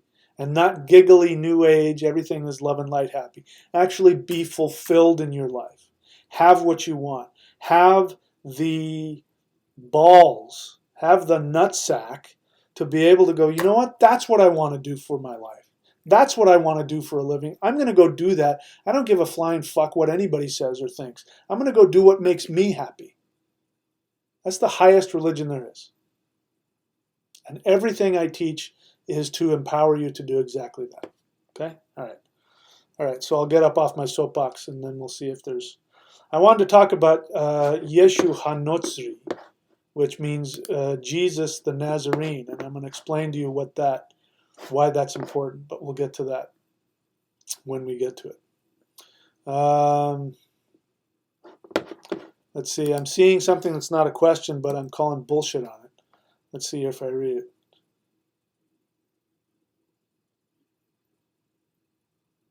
Yeah, I'm not even going to bother with it. It's bullshit. I don't buy it, and I'm not going to even... It's not a question, so I'm not going to deal with it. Dharma Child, question. Is Christ another term for anointing oil? Yes. And that which gets secreted from the sacral plexus, base of spine, kundalini. And is the Bible just an allegory for the Before I answer that question, let me address the spirit behind the question. And I don't mean like actual spirit. I mean the mindset behind the question. Dharma Child, I can tell by the way that you asked that question that you're not a Christian. I'm not either. But I can also tell that at some point in time, if not right now, you want to find a way to still incorporate those beliefs into yourself. This is one of the things that I attack in a lot of my books. One of the most destructive mindsets is to be in the middle. There is one thing that I wholeheartedly agree with in terms of fundamentalist Christians, who will say either you take the whole Bible as being literal truth or you reject all of it. I'm in complete agreement with that, which is why I reject all of it.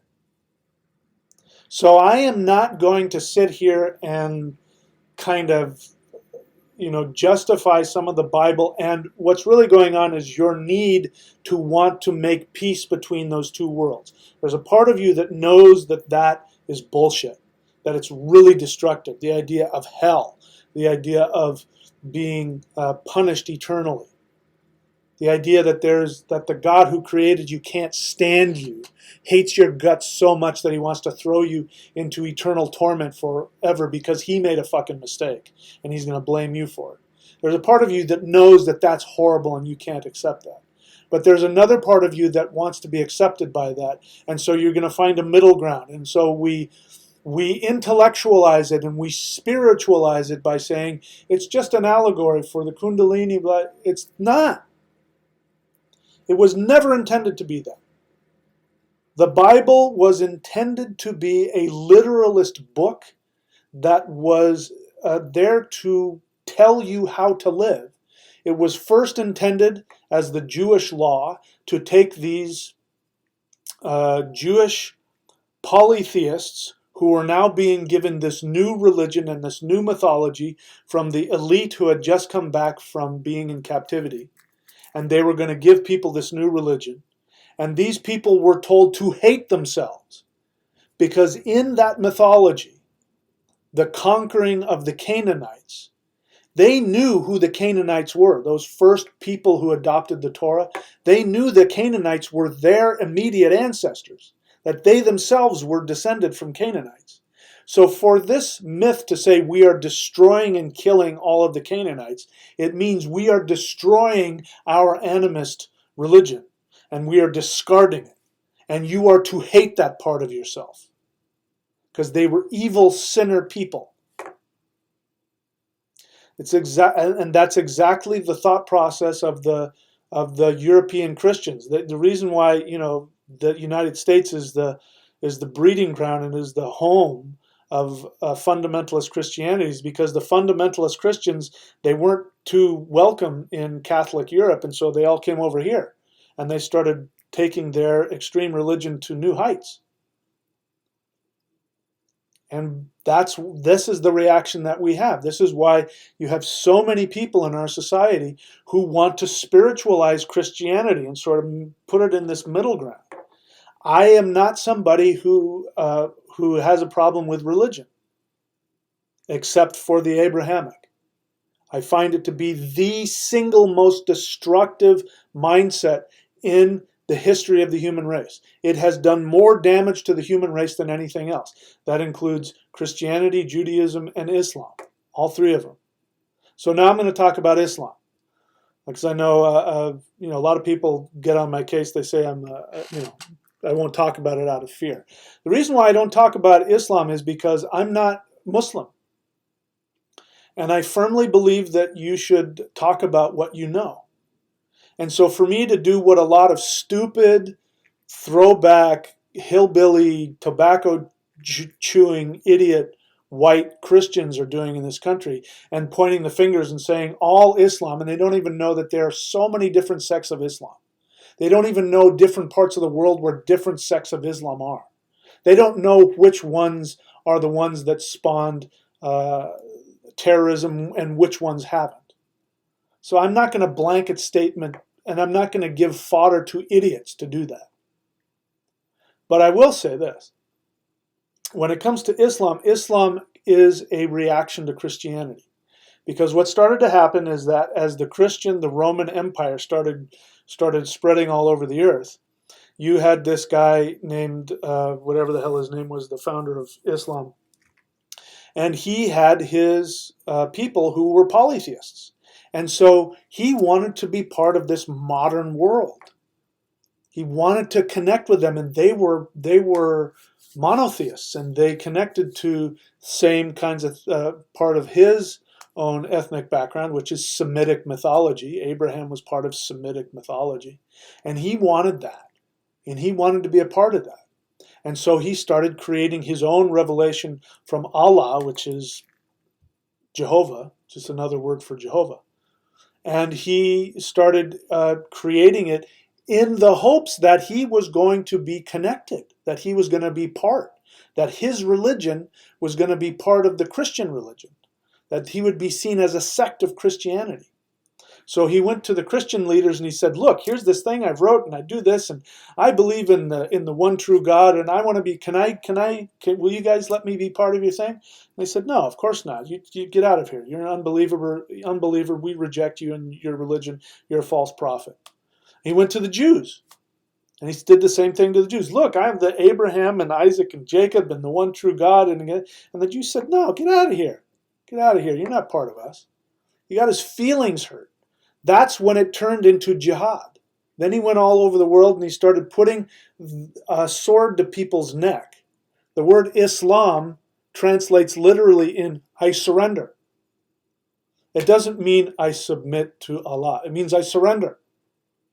Because that's what would happen. The Islamic invaders would come in, they'd put a sword to your neck and they'd say, convert to Islam. And they'd say, Islam, Islam, Islam, I give up. Okay, fine. Which is exactly what happened in Europe. Christians did the same thing. So to answer your question, you didn't think that question was going to push that button in me, but I'm seeing in this that you're wanting to be in that middle ground where it's all okay and let's spiritualize it, intellectualize it, and the Bible is just this symbolic thing and it's all good and everything is the same and nothing, and that's not what's going on. You could take things out of the Bible and you could find that if you wanted, but I'm still saying the desire to do that is coming from a codependent place. You're wanting to be accepted by God. You still have an assumption in there that God exists. And you want God to love you, but you can't love him in that way, so you're going to sort of change him a little bit so that you can see him in a way that you can handle, but you're still in it. Because there's still hell, there's still forgiveness of sin, all of that crap. And I reject all of it. Okay? I had something else I wanted to say, but I forgot what it was. Loki Tir Ducato question, do you find the concept of Atlantis metaphysically useful? The concept of it, I don't know enough about it to say that it's metaphysically useful. What I will say is that I don't buy into it. The idea of, the Atlantis, and it was a continent and there was a race of Atlanteans.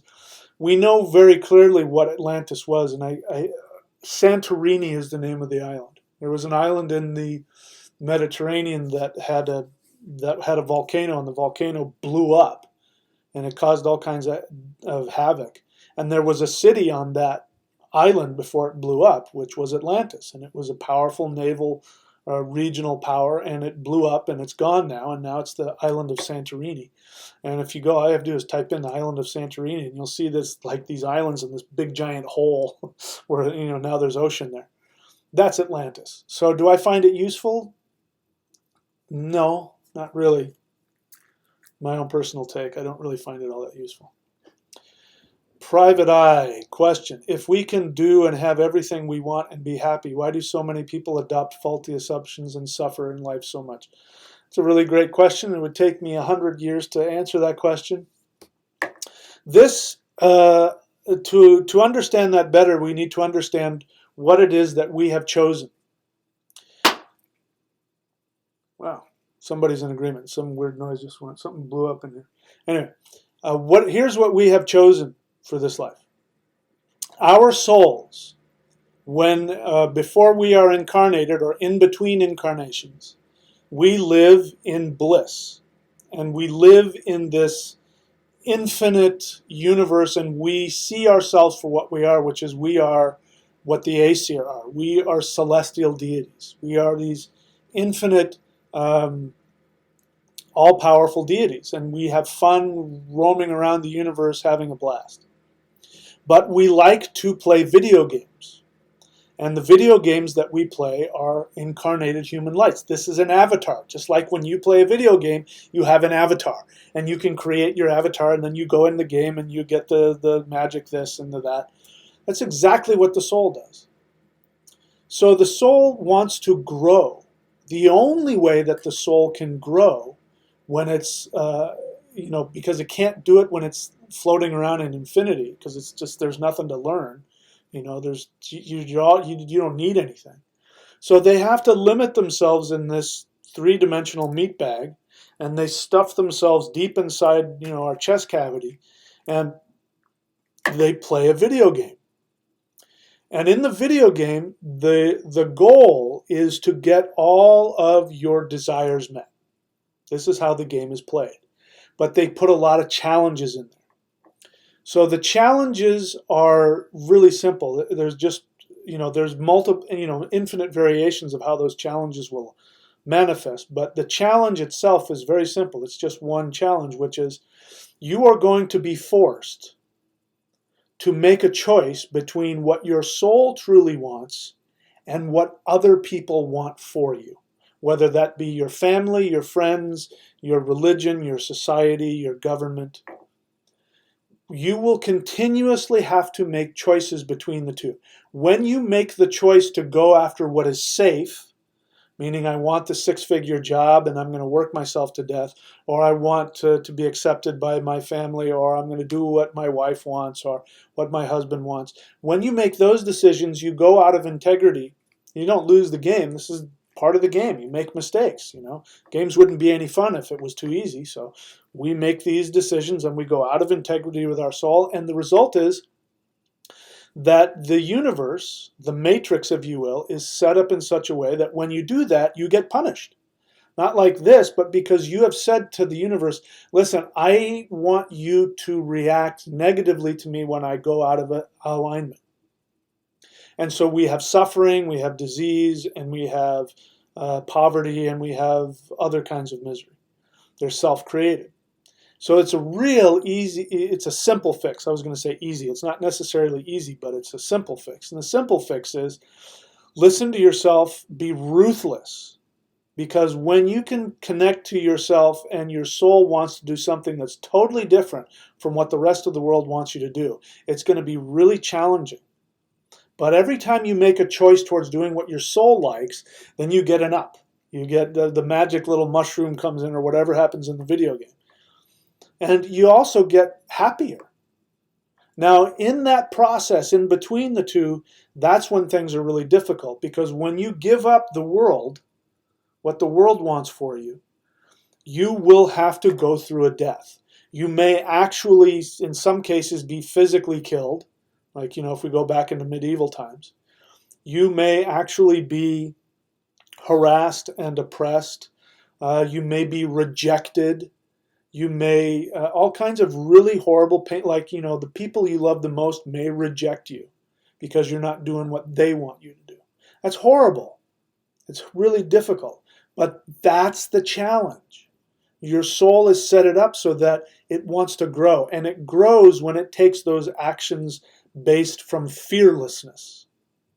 And when you take actions based from fearlessness, then what ends up happening is that the universe then reflects back positively to you. But there's a point in between where you can kind of go halfway. So when I deal with people who are trying to find their soul desire, what I break it up into, there are three realms. So the first thing I do is I ask people, in your fantasy, if you didn't have to make money and you didn't have to please anybody, the only thing you were required to do was just be insanely happy, what would you do? If they're honest enough, they will come up with something, and I can tell, I can feel when somebody's being honest. But when they're honest, they'll come up with something that, I want to be a dancer, or I want to whatever the hell it is. And then there's this middle ground. So there's the, well, how do I call it? There's fantasy land, and then there's codependent land, where you're doing what other people want, and then there's compromise land. Most people try to take themselves to compromise land, which is they intellectually try to stay connected to whatever the world wants and still sort of half-assed go towards what their soul wants. And so they'll say things like, well, I'd be okay if I worked that job. I wouldn't mind it if I did that. You're in compromise land. And that compromise land is just a roundabout way to take you right back into codependent land. It's just a one-way street. It looks like it's going, and then it'll turn all the way back. So you can't get out of it. You're either going towards what your soul wants, or you're doing what other people want. And that goes back to the other question about, isn't the Bible just an allegory? That's compromise land. That's trying to get you so that you can say to yourself, see, I'm still, and this is going on the unconscious level. Consciously, they'll be saying, oh no, I'm not a Christian. But on an unconscious level, they still want to please God, and they still want to be connected to Jesus. And so they'll make these spiritualized statements about what the Bible really means. The Bible was never meant to do that. It was always meant to separate you and to be this dualist thing, which is why I make no distinction between Gnosticism and fundamentalist Christianity, because it comes from the same victim mentality. That's why I don't make a distinction. Anyway, I don't know if I answered your question or not, but the reason why people suffer so much is because we've set it up that way. And I can tell you from personal experience that when you commit to fearlessly going after what you want, which is what my ancestors did in their belief, where they said that people who died in battle went to Valhalla, and people who died from illness and old age went to the underworld.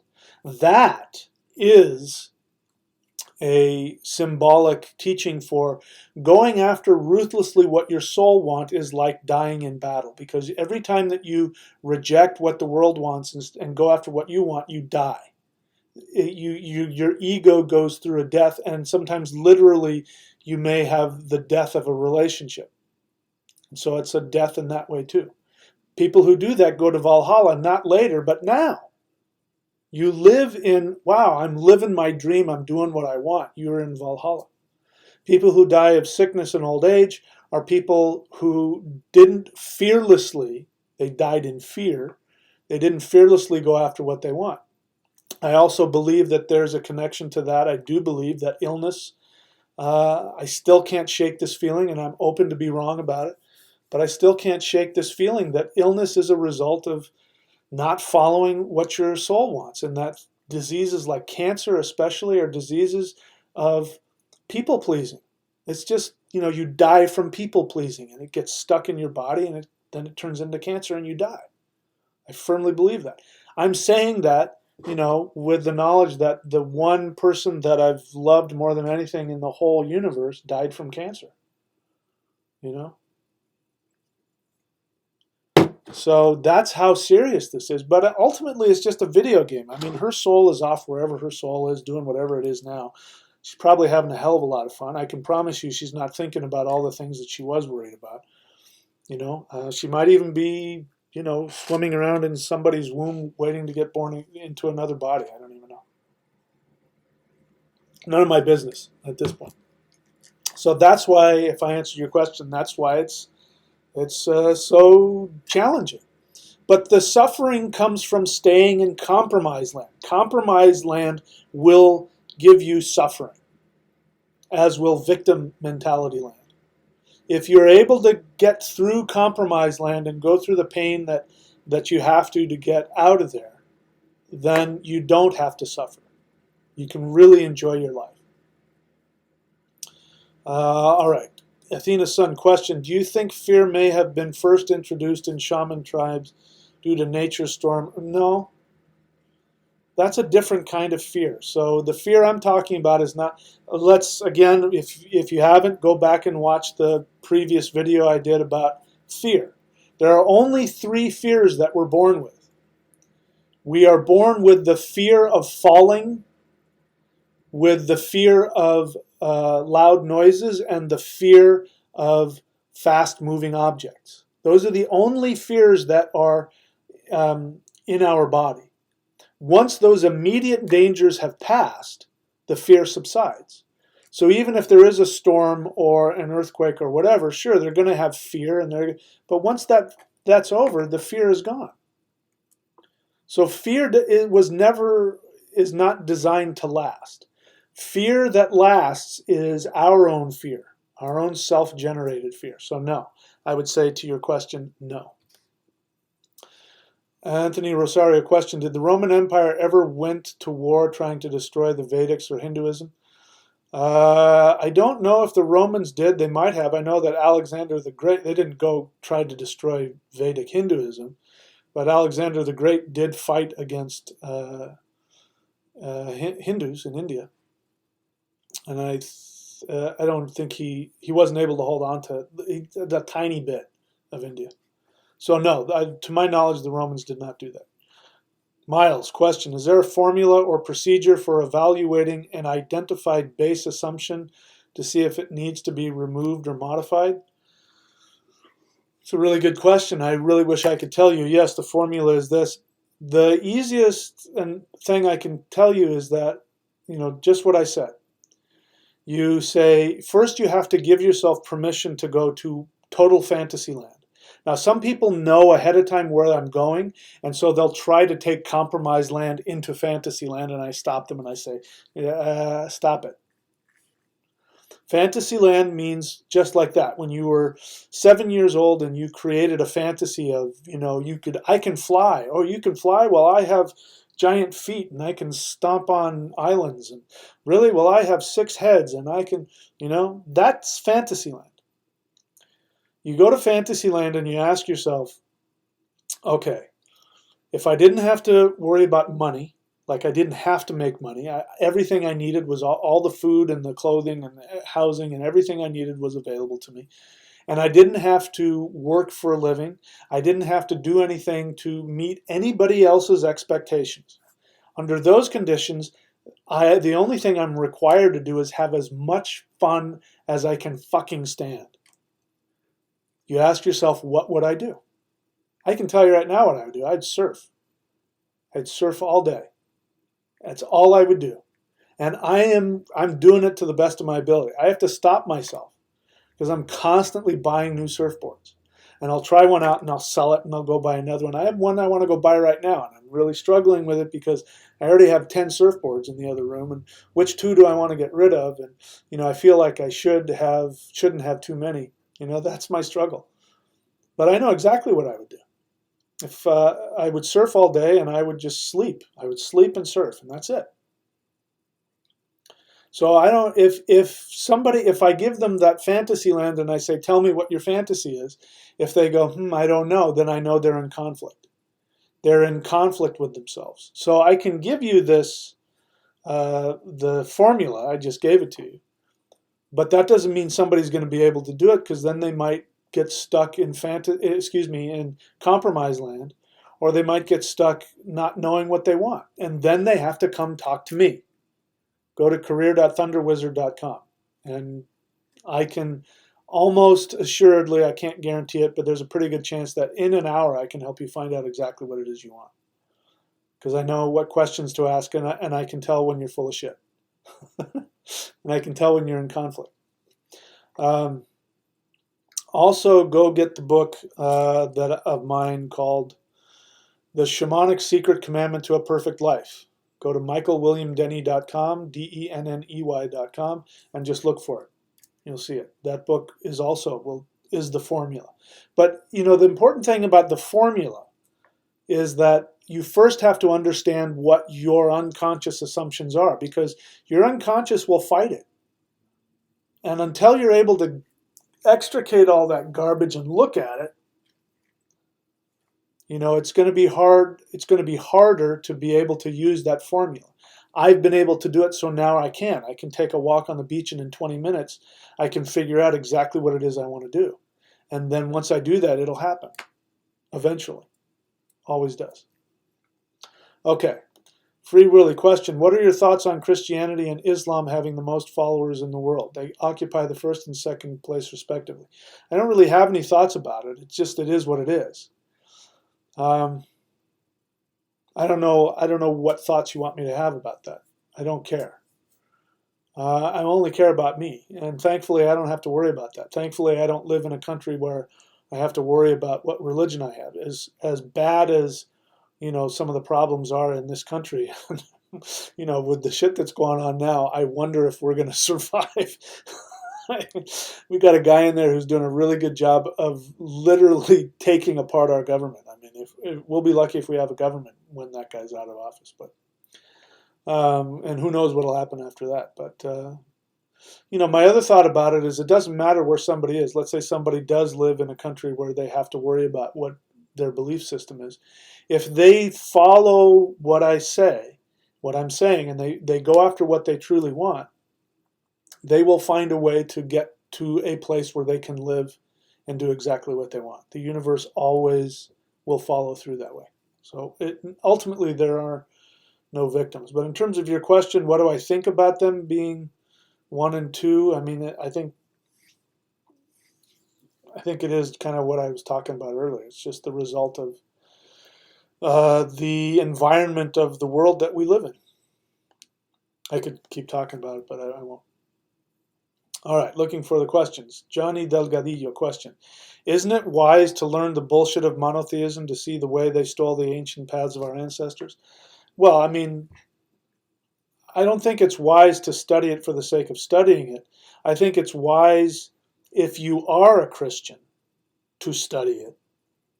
I think, one of the things that happened for me was that I was in Bible college, and I had accepted everything hook, line, and sinker. And I was one of those guys that went on and preached on the street. I was one of those guys that went down Hollywood Boulevard with tracts in my hand, and I was good at it too. And I did actually do some things like, and I didn't work for this. This just happened. But I used to do exorcisms, and I saw some crazy shit. But is it wise? I don't think it's wise to do that unless you're a Christian. And especially for people who live in that middle state, the state where they are nominally Christian, or they go to church but they don't know what it means, or they don't go to church but they, if you ask them and they say, what do you think about, what do you think about Jesus? Oh, well, I I read the Bible and I believe in Jesus and I'm not really religious. These people, whether they realize it or not, have unconscious assumptions about sin and punishment and hell, even if they don't take it to the extreme that the fundamentalists do. If you're one of those people, you definitely need to study it, because you're being influenced by it whether you realize it or not. So in that sense, I think it's wise. But I don't think like a Hindu should do it. Like if somebody was born in India and they're a Hindu, I would just say don't bother. Don't stay away from the Bible, and please don't try to bring Jesus into your religion. It'll just fuck it up. That's what I would say to them. All right. Any more questions here? Cosmo Joe question: are not all religions monotheistic in that they all, as far as I know, have a unifying concept, even if it isn't a deity? Isn't weird the monotheistic, pantheistic unifying force to you? No. I understand your reasoning, but no. That sounds very intellectual to me, and the intellect is always trying to boil things down so it can understand it, but absolutely not. Um, Monotheism, when I say the word monotheism, I'm talking about dualist monotheism. There's a heaven, there's a hell, there's good, there's bad. Dualism. Pantheism is not monotheism. Pantheism says that there's an energy field that permeates everything, but that's not God. They don't worship it like it's the one true God, and if you worship it within pantheism, you can worship every God you want. If you believe that there's a unifying string theory of the universe, that doesn't prevent you from studying the effects of electromagnetism or the Big Bang or gravity or other aspects of physics.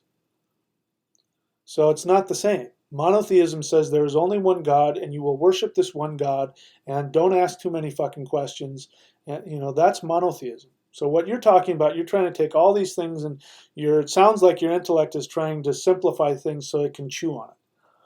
And part of what we need to do is, let our intellect do its job. And one of the things the intellect is not very good at is trying to find a unified theory for everything.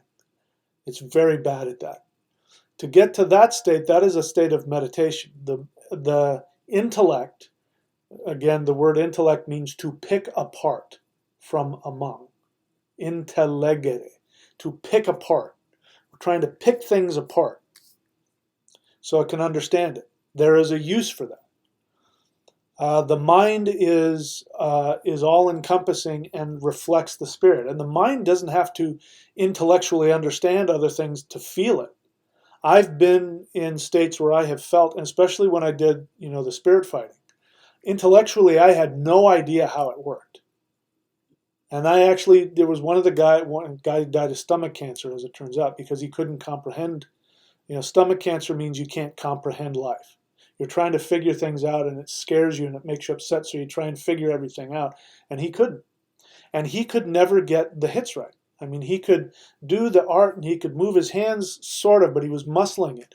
But to get to the point where you just tap somebody and they go flying across the room, he couldn't do it because he couldn't figure it out.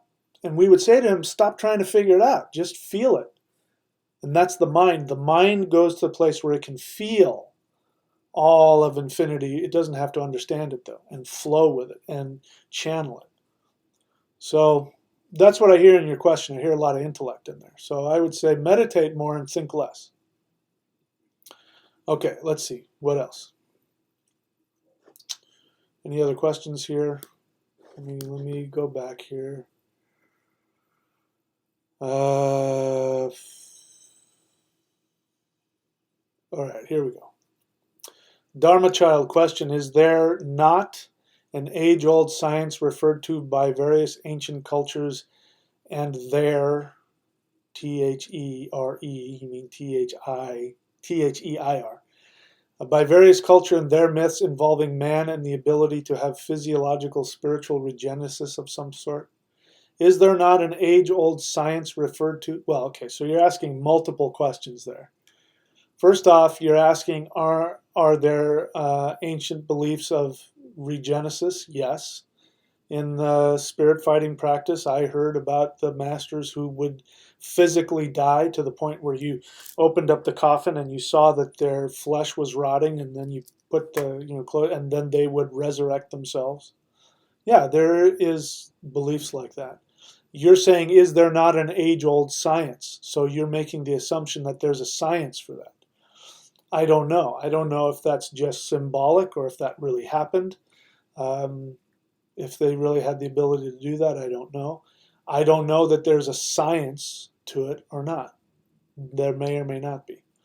But your question kind of really isn't a question. It's sort of like you have that belief and you're sort of wanting me to, tell you that that belief is true. So, I mean, I can't tell you one way or another. Dharma child, question. Are we not here to practice certain disciplines to so-called ascend and Okay, so now I understand what you're asking. What you're really asking me in these questions is that you don't like it that I'm saying that there's no such thing as enlightenment. And that's salvation. The Christian view of enlightenment is salvation. It's the same thing. Enlightenment and salvation both come from a victim mentality.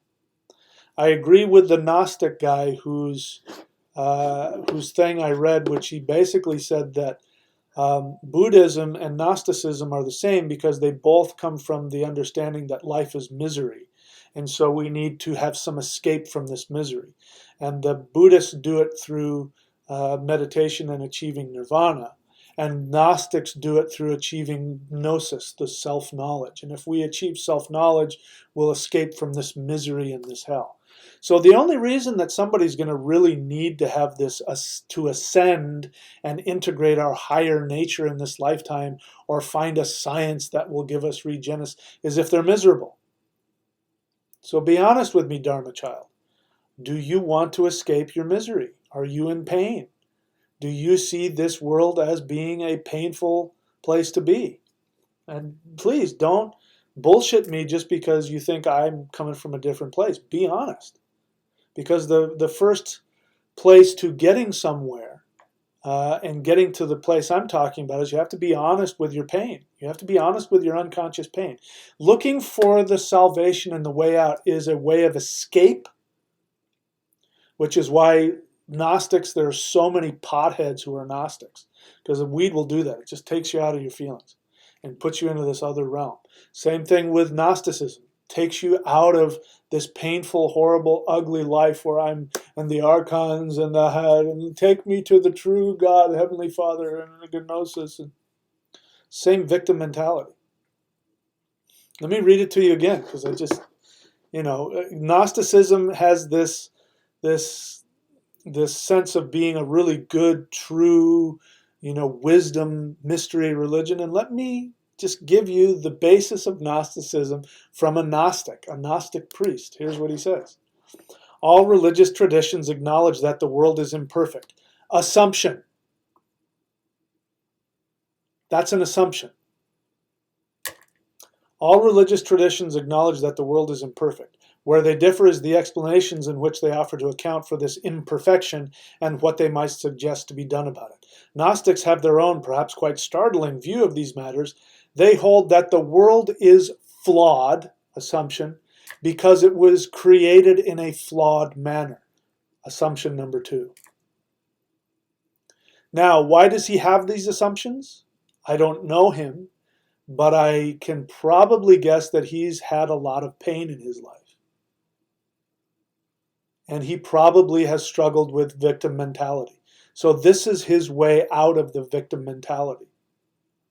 To say, yep, this world is fucked up and it's not my fault. It's just, it was made that way. It was created fucked up. So it's not my problem that I'm a victim and feel like shit. I was born in this piece of shit world. So I'm going to escape it through Gnosticism.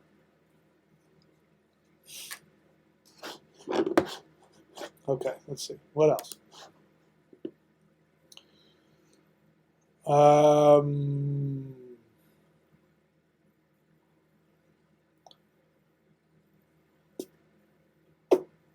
This is again, please, the more questions you put and the less commentary, the less time I have to waste for everybody else. Dharma child, question.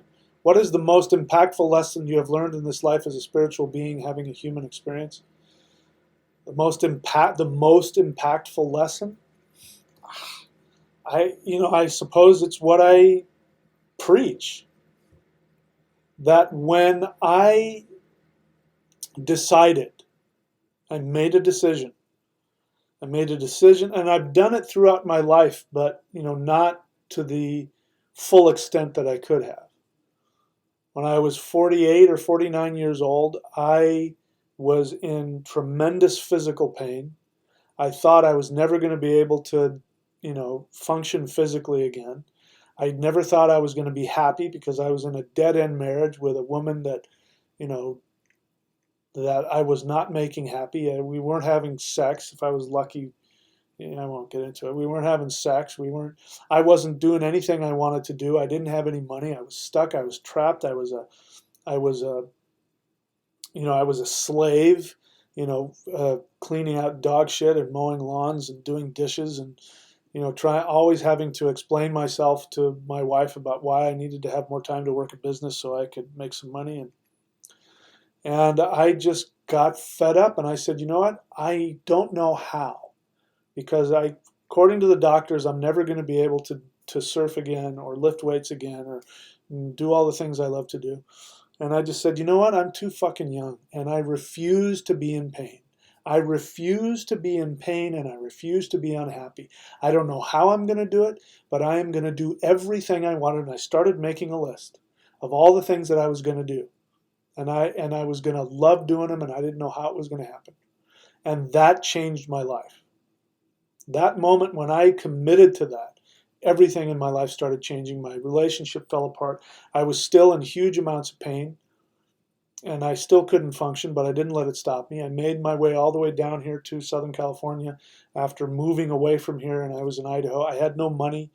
I had no friends. I had no family. I had nothing. And I made my way down here, and I would drive all the way from Arrow Bear, which is up in the mountains, an hour and a half away, and I would drive down to this beach 3 times a week in the middle of winter when the waves are, 10 feet high, and this is a really tough place to surf. And I was in pain and totally out of shape, and I'm paddling and almost dying. And I thought, if I drown, I'm going to drown, but I am going to do everything I want to do. And magically, all of my physical symptoms went away. And then I started doing that with my business, and my business started taking off. So the most impactful lesson is that. And that's why I teach what I teach. That if you live fearlessly and you don't live for other people, and you listen to what your soul truly wants, and you do it regardless of how painful it is, that you can end up having the life of your dreams. And that's why when I watch somebody talking about religion, whatever religion it is, and I can hear in that religion that they are full of pain and they're using their religion to escape and they desperately want something or somebody to take them out of their pain, I know that they aren't connecting to their own soul. And what's the point of any religion that doesn't connect you to your own soul? So I don't know if I answered your question. I'm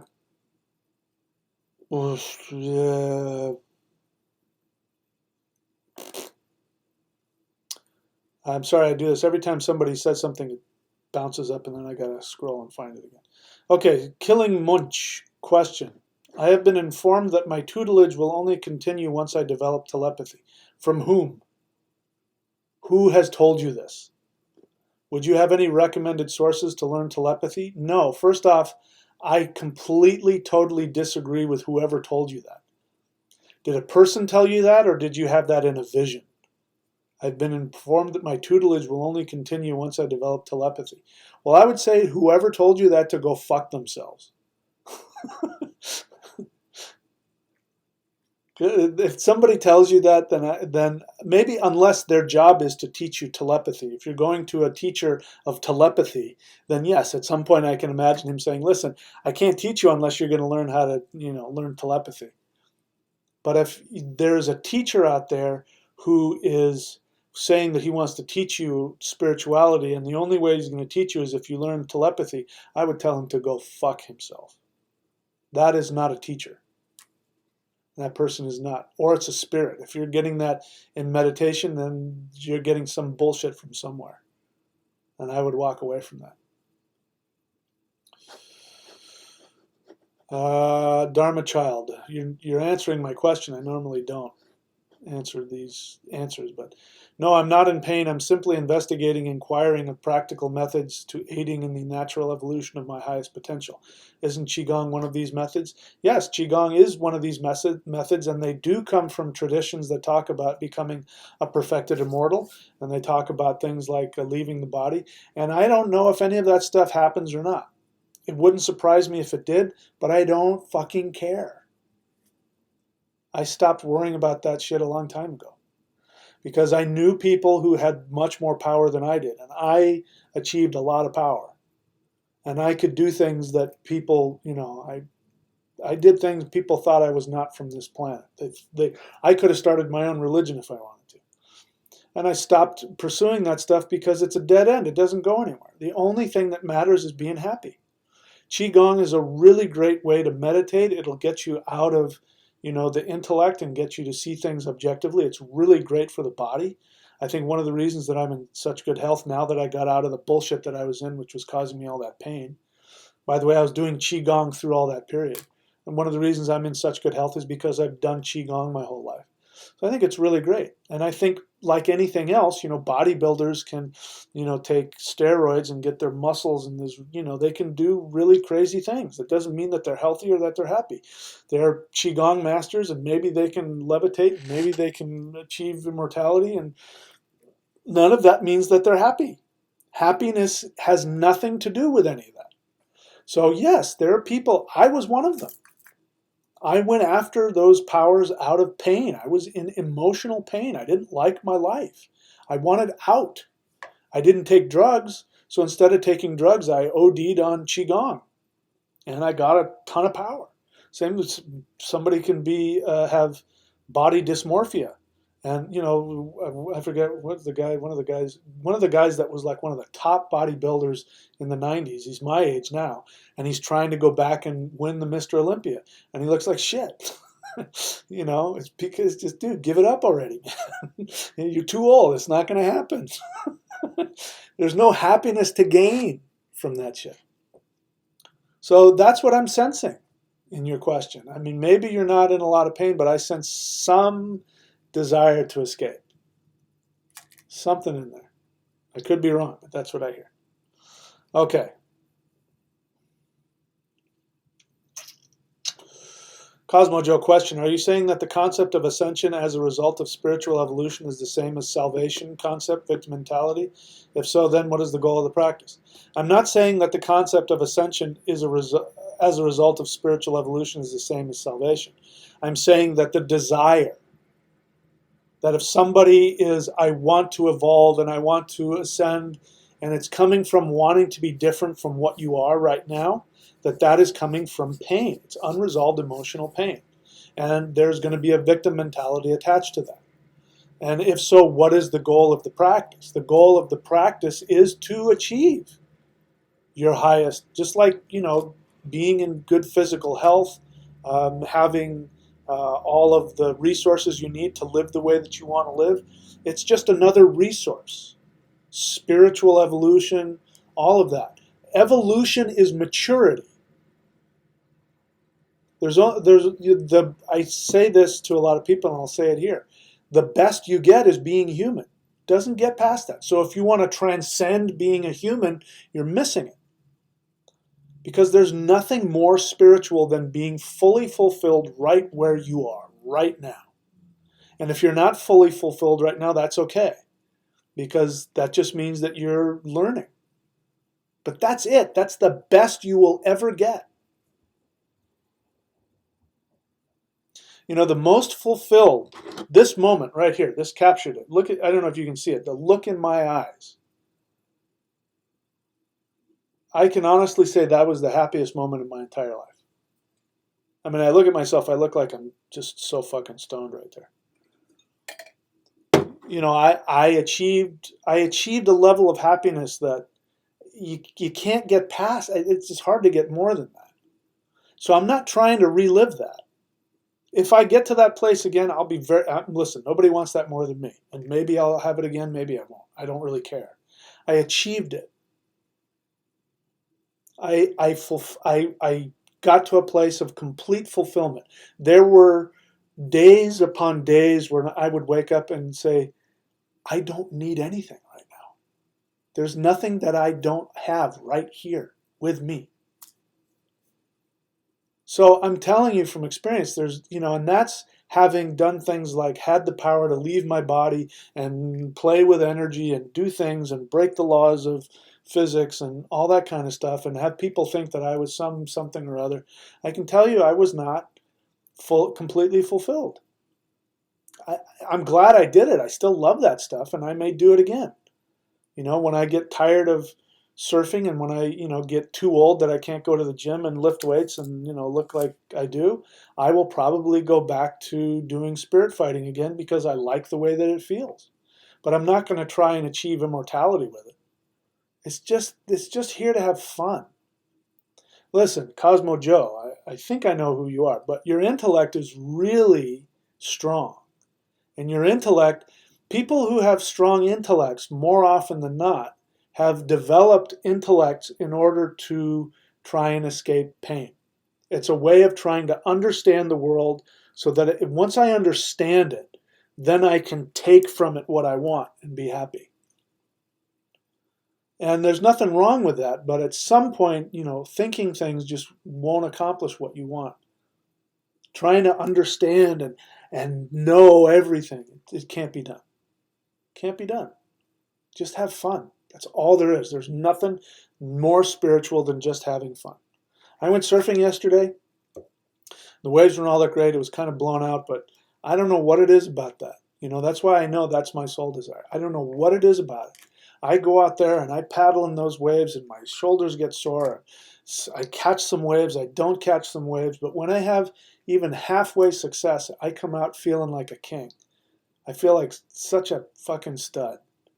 Even if I fell all over the place, it's just, I have so much fun. There's nothing more important to me than that. And I'm not going to waste any time. I'm not going to waste an ounce of my life not having that ever again.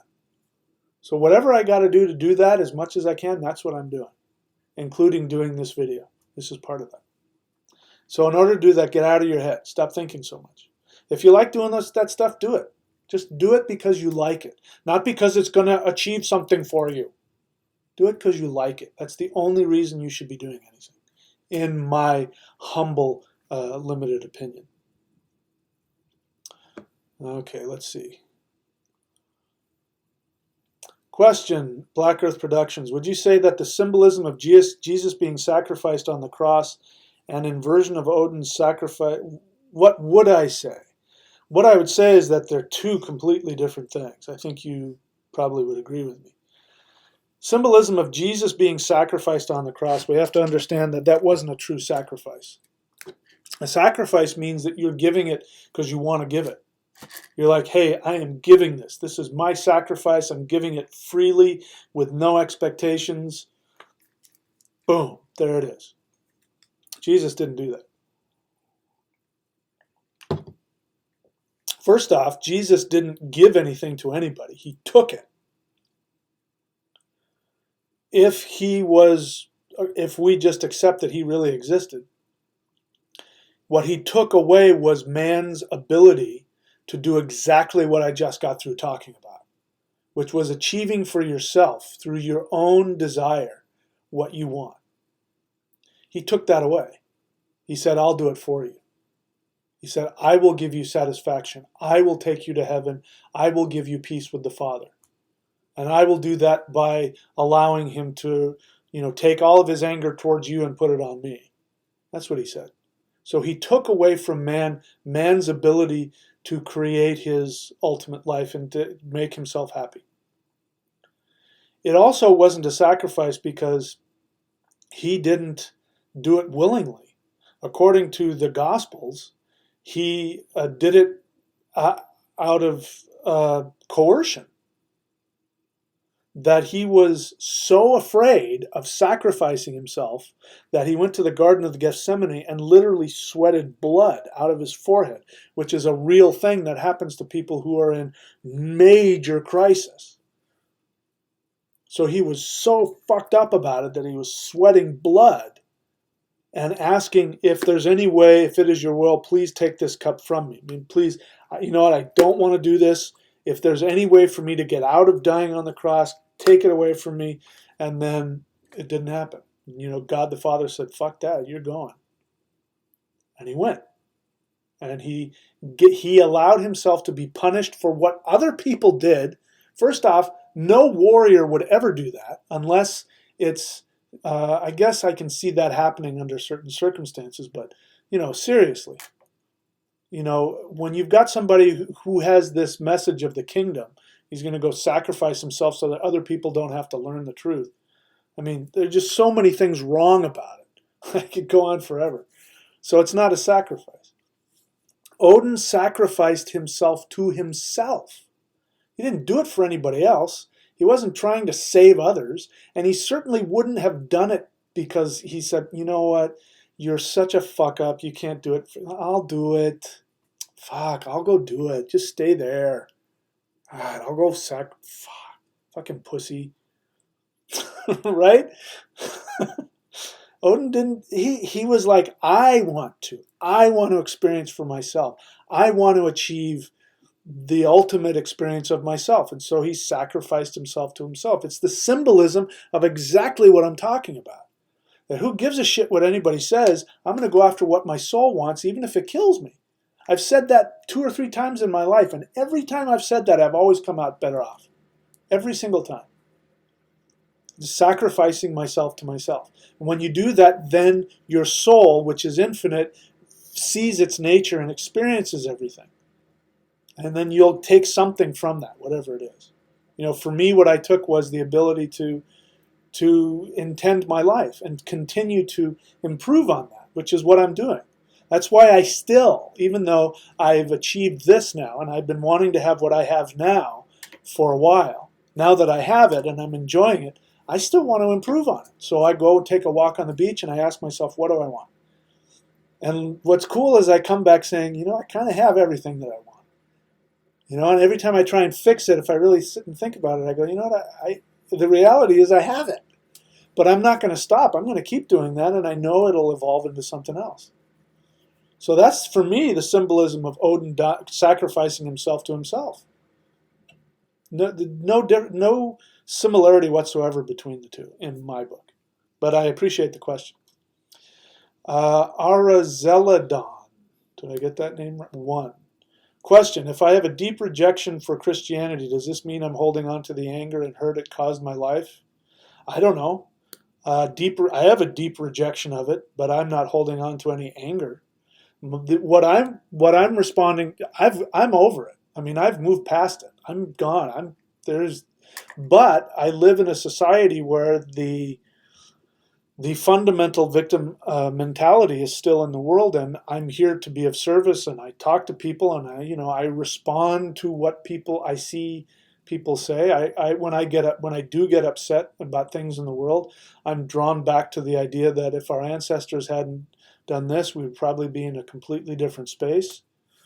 You know, I go back to the Hopi myth, which says that in the beginning, the 4 races, human races, which became the 4 major races of the world, they all went off in different directions to learn different elements.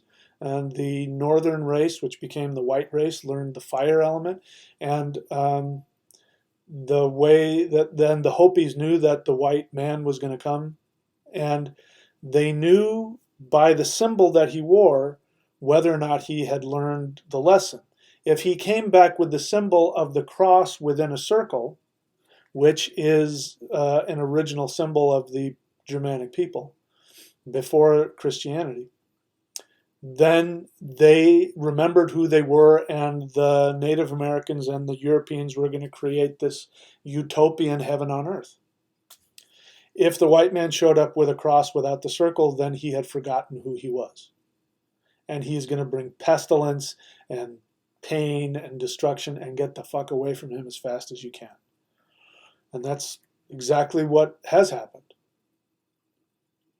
So I am doing my part because I want to bring back that utopia on earth so that everybody can enjoy their life. That's all I'm doing. But I do it because it makes me happy. If it bothers me and I need to talk about it, I talk about it. Otherwise, I don't. Otherwise, I just let the world do whatever the hell it's going to do, and I just do what I want to do. Okay? I don't know if I answered your question or not. So I don't know if you're holding on to anger and hurt. I don't know. Maybe you are. The way to get over the anger and the hurt is to do exactly what I said. Go after what you want. Or talk about it. Maybe you need to do what I do. Maybe you need to talk about it. Listen, I was fucked up for years. This has been, how old am I now? I'm 54. I walked away from Christianity when I was in my early 20s. So it's been 30 years. So, but I went through, I don't even know how many years of what I would say was deprogramming from a cult. I mean, I was deprogramming. I was in a cult, and Christianity is without a doubt a cult. So if you are going through that, it's only natural, and talk about it. Talk about it, write about it, do whatever you have to do to get yourself over it so that you can have your life back. Okay? All right. Black Earth Productions question. Would you say that this was stolen from the wisdom of the ancestors and then used against humanity with their religion of Christianity? Yeah, absolutely. The way that I describe it, and I think I did that earlier, is that the Gnostic, there was something, I was going to talk about Yeshu HaNotzri. Okay, so you know the term Jesus of Nazareth. That is a mistranslation. First off, Nazareth never existed, so we have to say that. Nazareth, I shouldn't say never existed. Let me back up. Nazareth did not exist during the time that Jesus supposedly lived. Nazareth was founded no earlier than 70 AD. So before 70 AD, there was no settlement there, and we know that there was no settlement called Nazareth. So where did we get this Jesus of Nazareth? Nazareth was settled later, and I can't say this for sure, but I have some evidence that the name Nazareth was imposed on it, that they were actually looking for a place called Nazareth because they had these gospels that said Nazareth. They said, oh, that place, let's call that place Nazareth. And that might have been Constantine's mother who did that. Anyway, I can't say that for sure, but I've seen some evidence that leads me to believe that's a real possibility. Anyway, how do we get the term Jesus of Nazareth? Originally, the term was Yeshu HaNotzri, which means Jesus the Nazarene. Nazarene does not mean from Nazareth. Nazarene means somebody who follows Notzri. Notzri is wisdom, self-wisdom, and it means secret wisdom. So Yeshu HaNotzri means the Savior who brings the secret teachings of wisdom or the secret teachings of self-knowledge. And there were numerous Yeshu HaNotzris that existed in pre-Christian times. So there are a few, and we know this from actual historical sources. We know that there were a few. We knew that there were at least, from what I've seen, at least 2 or 3 people who called themselves Yeshu, which means Joshua. And understand that the Jews at that time were the Messianic, pre-Christian Messianic Jews, were looking for a Joshua, a Savior, who was going to be like the Joshua of the Old Testament. And that's why you have Jesus, by the way, being baptized in the River Jordan, because it represents Joshua crossing the River Jordan. It's exactly why it was there. The Messianic Jews knew exactly what that meant. It meant, this is the Joshua like from the Old Testament who's going to come and bring the kingdom. That's why the beginning of the gospel of his ministry is that he's being baptized in the Jordan River. It's very symbolic. So there were numerous Yeshus who, whether or not that was the name they were born with or whether that was the title they gave themselves, we don't know. But there were numerous ones that did that and claimed to be the next Joshua, and they were killed and put in prison and tortured, and there were numerous ones that did that. There's one in particular that I think may have been the actual human being from which the myth of Jesus the Nazarene came from. There was, I don't know the exact time, it was around 100 years before the so-called years of birth of Christ. And during that time, the king, Alexander something, the king of Judea, I forget what his name is, Alexander something or other, he had begun putting to death Pharisee rabbis. So the Pharisees were under persecution, and they were being killed, like, en masse. And so the leader of the Pharisees, I don't remember his name, but his name was also Yeshu, and he had a student who was named Yeshu. Again, is this their spiritual name, the name they're born with? We don't know. These two guys go off to Alexandria in Egypt to escape being killed by this king who's killing all of these Pharisees, right? And now, doesn't this sound like the gospel story, Jesus being taken down to Egypt? This doesn't come out of nowhere, right? So this guy, what was his name? One of his, Jesus, I think Yeshu ben Pandera. Yeshu ben Pandera, I think his name was. Anyway, he goes down with his teacher. He's a young guy, and he's apparently brilliant. He's this brilliant scholar. He's very well educated, really smart, and he is being groomed to be the leader of the Pharisees, the leader of the Sanhedrin, right? You heard of the Sanhedrin, right, in the Bible? He's being groomed to be the leader of that, and they go down to Alexandria. Now, in Alexandria has, at that time, is a mecca for knowledge, the Library of Alexandria. There are people from all over the world. You've got Taoists there, you've got Buddhists, you've got people from all over the world are bringing their knowledge to this incredible place. So for a guy like this who, he lived in Judea and he was, steeped in his own religion, he's probably really inquisitive and really smart, and he ends up in Alexandria, and oh my God, there's all this knowledge here. So he starts, like I said, he's probably really smart, really intuitive. He ends up rejecting Judaism. And he says this Judaism crap he probably saw the fault in the monotheist God and all that stuff. That same as me. I'd like to project myself onto him. I could be wrong, but I'm projecting myself onto him, and I'm imagining that's what he did.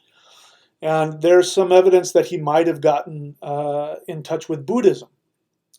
And so he then is rejected by his teacher. When he, rejects Judaism, his teacher rejects him. So after the king dies, the king of Judea, or whoever this guy was, Alexander, whatever the fuck his name was, after he stops killing all these Pharisees, this Yeshu goes back. Except now he is Yeshu Hanotzri. He is Yeshu, the keeper of the secret knowledge of self-wisdom. And he's probably a Buddhist. He might have talked to Hindus. Who the hell knows? But he probably would have sought out all of those people and learned all these different religious teachings. And he goes back and he starts teaching. And he creates this following. And people start seeing him as Yeshu Hanotzri, Joshua, the savior who brings the secret knowledge of wisdom. And he's known for his sayings and all that. So before we go any further, why don't I share with you, if you've never read it, I strongly recommend that you read the Gospel of Thomas. This was a gospel that is now considered to be a Gnostic gospel, which I believe, based on what little I know, and I could be wrong, but my intuition tells me that this comes from the first gospel. That the first gospel was a bunch of sayings.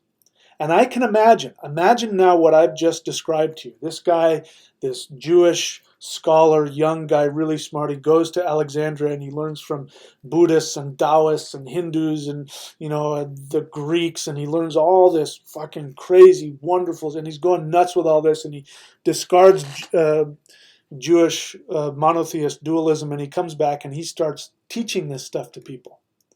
And now listen to some of the sayings of the Gospel of Thomas. This is supposedly writings that Thomas, one of the disciples of Jesus the Nazarene, these are things that he said that he said. So listen to this. This is my favorite one. This is my favorite one. Okay, this is the second verse. Jesus said, "Whoever seeks should not stop seeking until they find. When they find, they will be disturbed. When they are disturbed, they will be amazed and reign over all." Now, put that next to the normal seek and you shall find. This is the kind of shit that he says. Now, he says a bunch of other stuff I don't agree with and some stuff I don't understand, but here's the next one, seeking within. Remember that I said that the Messianic Jews were looking for a kingdom. They were looking for a Jewish military leader who was going to bring a physical kingdom on the earth. After hundreds of years of being under Roman rule and under all the other empires, the Jews started splitting in two directions, and there were two kinds of Messianic Jews. Ones that believed that there was going to be an ethereal teacher who was going to teach them what the demiurge Jehovah, bad Jehovah, had done to screw the world up. Because remember, according to Gnostics, the world was made imperfectly. Right, they believed that, and they wanted to get to the true Heavenly Father way up there that was pure spirit. And so there was a whole bunch of Messianic Jews waiting for this guy to show up. So imagine this guy comes back from Alexandria and he starts saying this shit that starts blowing your mind, right? So now this is the kingdom he's talking about. Jesus said, "If your leaders tell you, 'Look, the kingdom is in heaven,' then the birds of heaven will precede you. If they tell you it's in the sea, then the fish will precede you. Rather, the kingdom is within you and outside of you. When you know yourselves, then you'll be known, and you'll realize that you're the children of the living Father. But if you don't know yourselves, then you live in poverty, and you are the poverty." Sounds like something I would say. Take that and then put it next to the Christian Jesus. That's a Jesus that's going to fuck with your head. I mean, he's going to blow your... So I can imagine that guy walking around, this Yeshu HaNotzri, walking around 70 BC, walking around doing all this shit and getting all this and pissing a lot of people off, so that the conservative Messianic Jews are going to seek to kill this guy. And whoever is ruling the place is going to seek to kill this guy. And he was killed. Yeshu ben Pandera, Yeshu HaNotzri, they did kill him. They stoned him to death and then strung him up on a tree. But many people believe that he is the founder of the Essenes. The Essenes are the people that went off into the wilderness, in the desert, and they worshipped a very strict ascetic. They were vegetarians. They were pacifists. They believed in cleansing. They didn't have sex. They, all that kind of stuff. They didn't believe in killing of animals. And these were the founders of Gnosticism. The Gnosticism that said that there's this dualism, that there's the good and the bad, and earth is bad and heaven is good. And again, that idea of the earth is bad and heaven is good came from the victim mentality of being an oppressed minority under Roman rule for hundreds and hundreds of years. Now do you see? Do you see what I'm talking about? The reason I'm talking about all this is because all of you out there listening to me who believe that you live in some oppressive world where the God of the universe is this fucked up asshole who is lording over you and trying to send his archons, who are these false beings of light who want to suck the life out of your soul, and he's keeping you trapped in a matrix, a computer program, and if you could just get the hell out of the matrix, it would all be okay. And oh man, I'm so spiritual. That's why I'm talking about this. That if you can see that this is what has been programmed in your brain, and you can drop that victim mentality bullshit, then you won't need to fucking stick needles in your arm and smoke weed all day and talk about the true and talk about archons and talk about shit that doesn't do a goddamn thing for you going out and having a good life. That's all I give a shit about. I want you to be able to go out and enjoy your life and drop all this victim mentality bullshit. So the whole, if you haven't seen it, go back and watch this from the beginning, because I lay out exactly what was going on and why Gnosticism, which created Christianity, came forth to begin with, and why, as my friend asks, why the Roman imperial Catholics then took that Gnostic religion and then even took it more extreme, so that it wasn't about finding the kingdom within. It was about being saved from sin and obeying those above you so that you will be a good peon and let us rule you.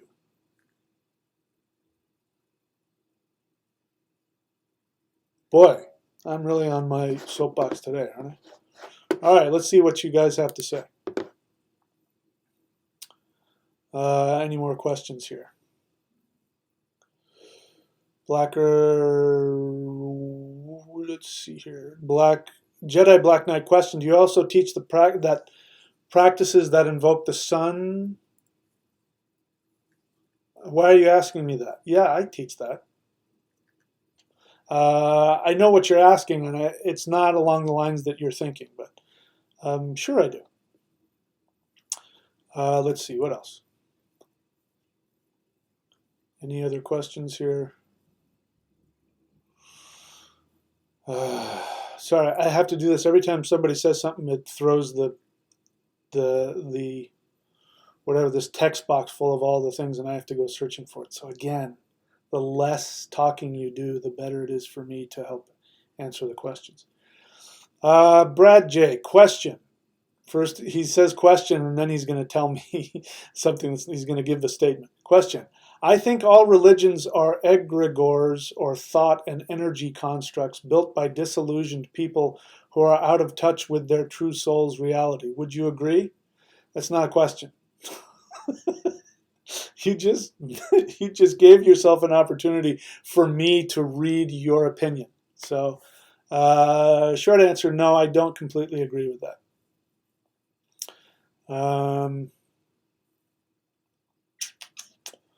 Okay, looking for the questions again. Johnny Delgadillo question. After a dance and fire ritual, I was feeling a draw to put the Suna rune. You mean the Soul rune. Suna is sun. The S rune is Soul, or Sowilo. After a dance and fire ritual, I was feeling a draw to put the Sowilo rune on the right hand. What are your thoughts about it? What do you mean? Put it on there with your finger or tattoo it on there? I don't recommend people tattoo the runes on their body until they really, really, really, really, really, really, really know what the fuck they're doing. Otherwise, I think you're missing the point. So I don't know what you mean by putting it on there. If you want to put it on there with henna or something, go for it. I don't think you should. I mean, you can do whatever you want. If you want to tattoo yourself, go ahead. But for me, the runes aren't so much something I put on my body. They're too powerful for me. I mean, when I talk about the runes, like if you go on Patreon, thunderwizard.com, I do a whole thing on the runes. Every single time that I spoke on the runes, I had to live that rune. And sometimes that was a very challenging experience. So I sure as hell wouldn't put it on my body, because I don't know what I'm going to get from that. You know, can you handle the power of the soul rune? Maybe you can. I don't know. Maybe the universe won't do what it does to me. I'm pretty sure that if I put a rune on my body, I'm going to have to live that rune, and I don't know that I have the power to handle that. So how's that for an answer to your question? Question.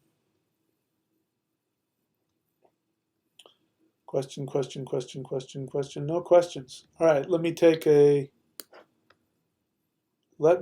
short break, and I'll see if there's anything more I have to say. If there are any questions, I'll take them. We're kind of coming to the end of our normal teaching period, but anyway, I'll be back in a little bit.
So before I take a look, see if there's any last minute questions, I just want to kind of sum everything up. I think I've said pretty much everything I wanted to say.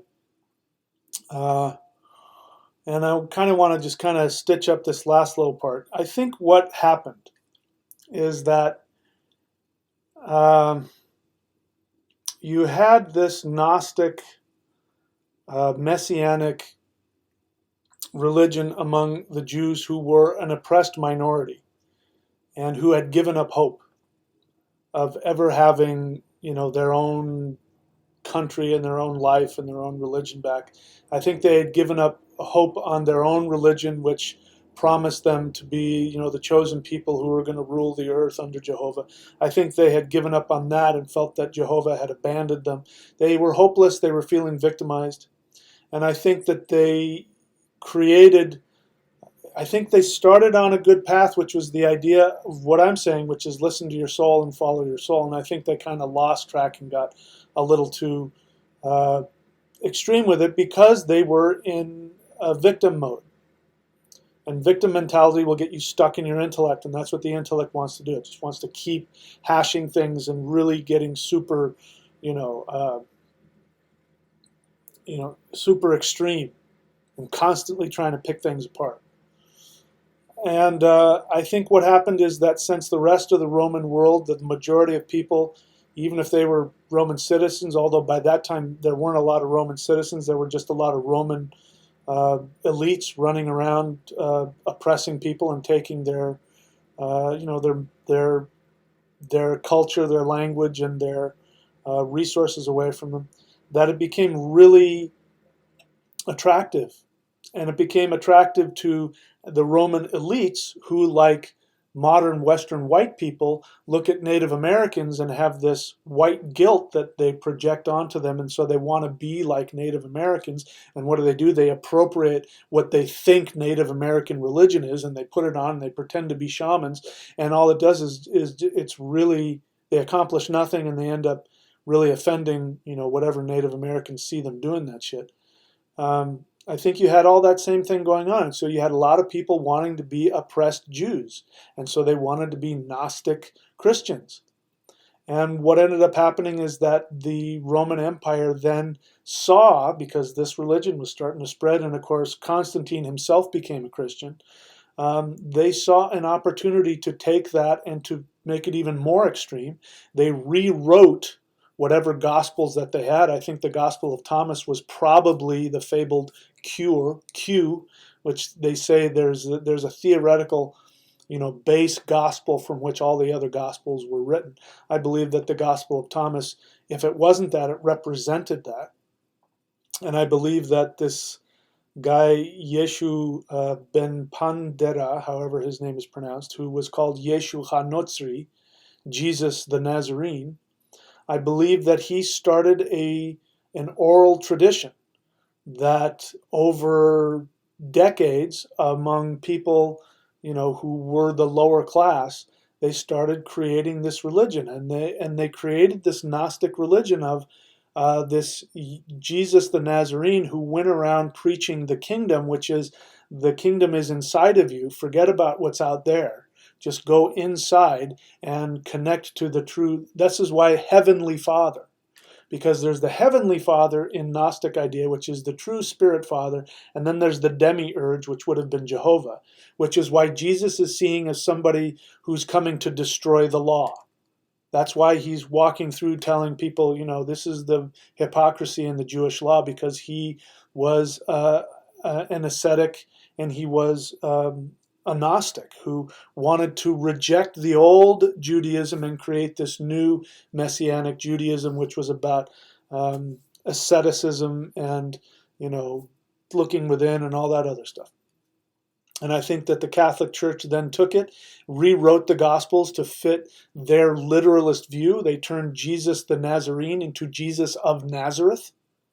And that's why we don't see Nazareth anywhere in any historical or archaeological records until around the time of Constantine, when I think his mother went around and found a small village and said, "There's Nazareth." And she's the one, by the way, who found the church of the probably a bunch of them, but the church where supposedly where Jesus was born, and where Jesus, his tomb, the tomb of Jesus, was found by Constantine's mother, who went down. Constantine said, "Go down to Judea and find the places in the Gospels. Go find them." So she went down there. She found a grave in the side of a hill and said, "Oh, that's where Jesus was buried." And to this day, that's where Jesus was buried. "Oh, that's where Jesus was born." And to this day, that's where Jesus was born. "Oh, that's Nazareth." And to this day, that's where Nazareth is. We don't know what it was called before she pointed at it and said, "That's Nazareth." Right? So that's how we ended up with what we have. In my limited opinion, to be honest, it's pretty much impossible, I think, to find how all this stuff came together. Although we do know for a fact that Nazareth did not exist before, at least before 70 AD. So it's impossible that there was a man named Jesus of Nazareth who lived at that time. That's why there never could have been a Jesus of Nazareth. It's impossible. Simply impossible. But there may have been numerous Jesuses called Yeshu HaNotzri. There might have been numerous ones of those who may have laid the foundation for the Gnostic Christianity, which then was turned into Catholicism. Anyway, that's all I wanted to say. I'll shut up after that. All right, let's see if there are any questions, and if not, I will bid you all a fair adieu. Okay, let's see. Question. I think I've looked at all the questions here, have I? Yes, I have looked at all of them except for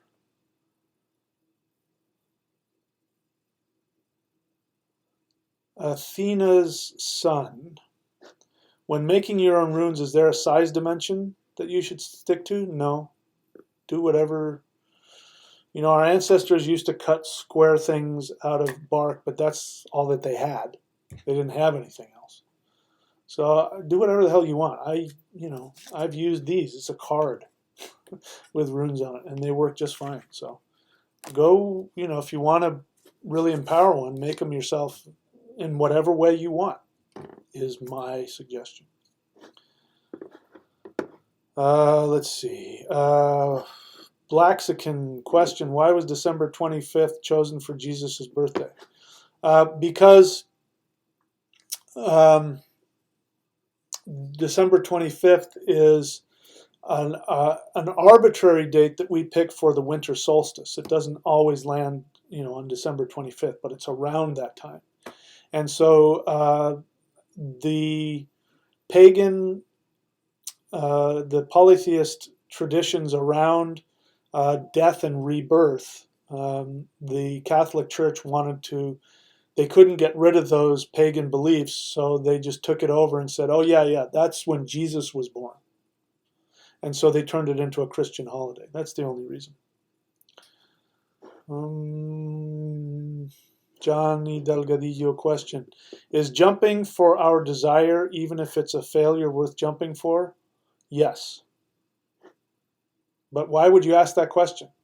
Why would you even put the failure in there? How can you fail? I mean, you kind of screwed yourself before you ever started. Dying, willing to die for your living, for your desire, is the mindset that you want to have. So yes to your question, but I would get rid of the whole failure thing. I mean, how do you know you're going to fail? Why are you even thinking about failure? I can tell you from experience that when you decide to have something, if you connect to it and you say, this is what my soul wants, and you make the decision that you are going to have that no matter what, even if it kills you, then there's no failure. Failure means you gave up. That's all that means. If it's truly your soul desire, you'll have it. I can tell you from personal experience. If you commit to it 100%, and you let absolutely nothing get in the way of you and your soul desire, you will have it. You will not fail. You may go after something that you think is your soul desire, and it'll fail. I wanted to be a famous movie actor. That never happened. But Wasn't my soul desire. But I'm glad I went after it. Okay, let's see. A couple more questions seem to be jumping in here. Again, if you put question, I know you're asking a question. I probably passed by some questions because people didn't say that.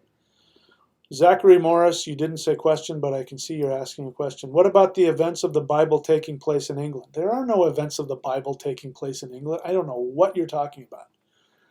That is some bullshit crap that somebody has said from somewhere. There's no such thing. Nothing personal. I don't know where you're getting your information. I remember hearing some kind of shit like that a long time ago. But no, there's no such thing.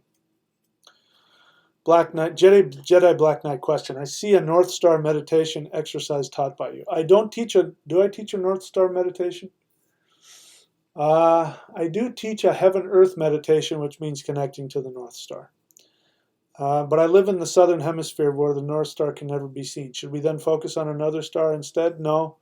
The North Star represents the crown chakra, so you can focus on you can focus on the apex of heaven. That's what I would do. Okay, I don't see any more questions. I think I'm going to give up. I've said enough. I'm going to do some business.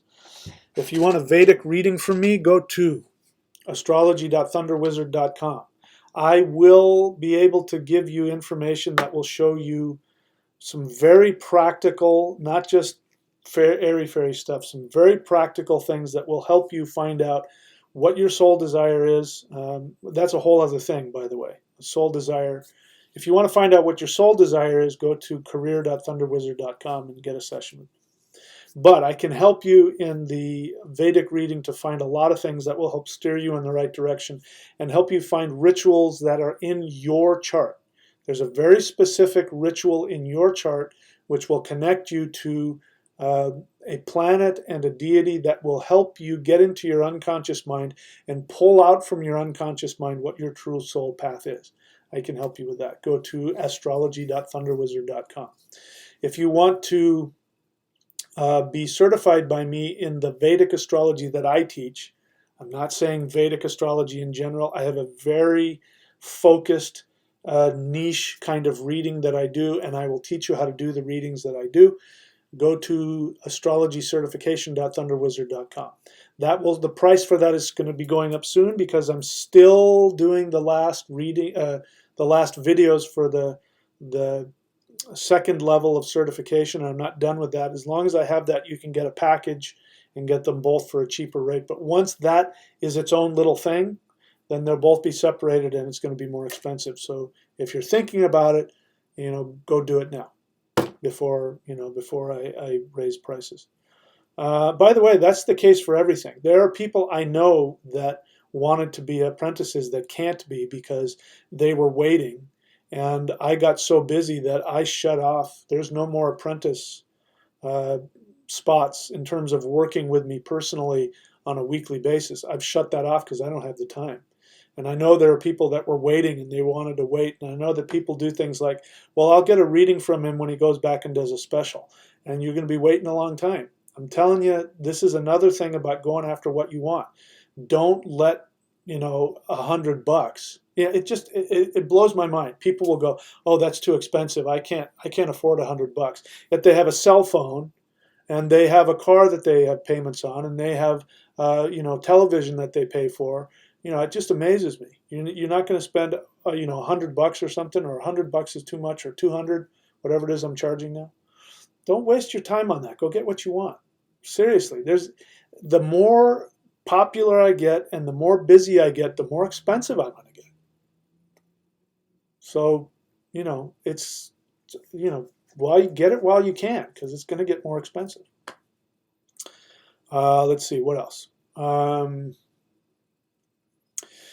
Go to thunderwizard.com if you want to learn people are asking a lot of questions about ritual and shamanism. Go to thunderwizard.com and sign up at the $25 level. That's unlimited. And there you will get access to private videos, which I will teach from the basics. I teach the basics of what shamanism is, real shamanism. And I teach you real things like ritual, working with the 9 directions, how to tap into the 9 worlds of the world tree, how to tap in and work with all of the entities of the 9 worlds. I teach you things like runes. I teach you things like energy work, stuff that you don't get on the channel.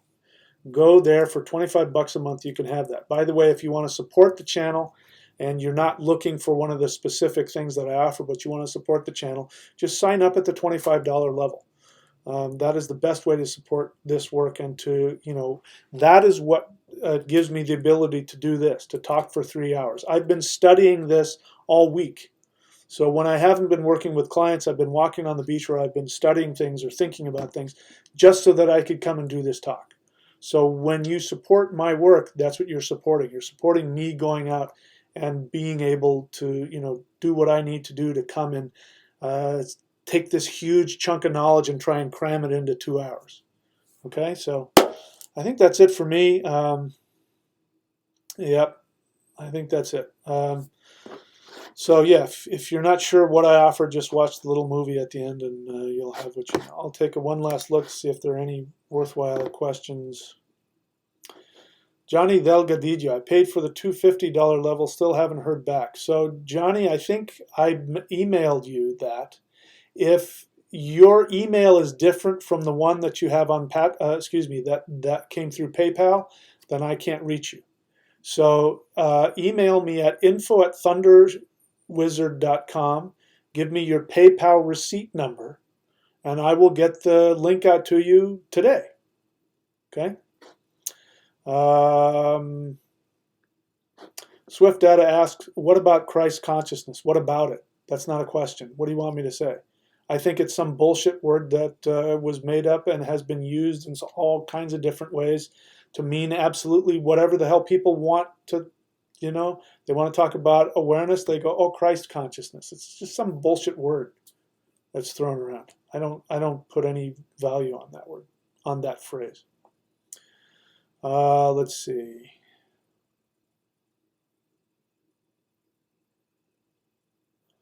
Yeah, Rosario Constantini. Well, if you've done your 12 steps, Rosario, and you are ready to become an apprentice at the 108 or above level, then I want you to email me, and I will make a place for you if I said that. Okay? All right, that's it for me today, my friends. May the power of the gods and the power of the ancestors be with you, and may you have the ability to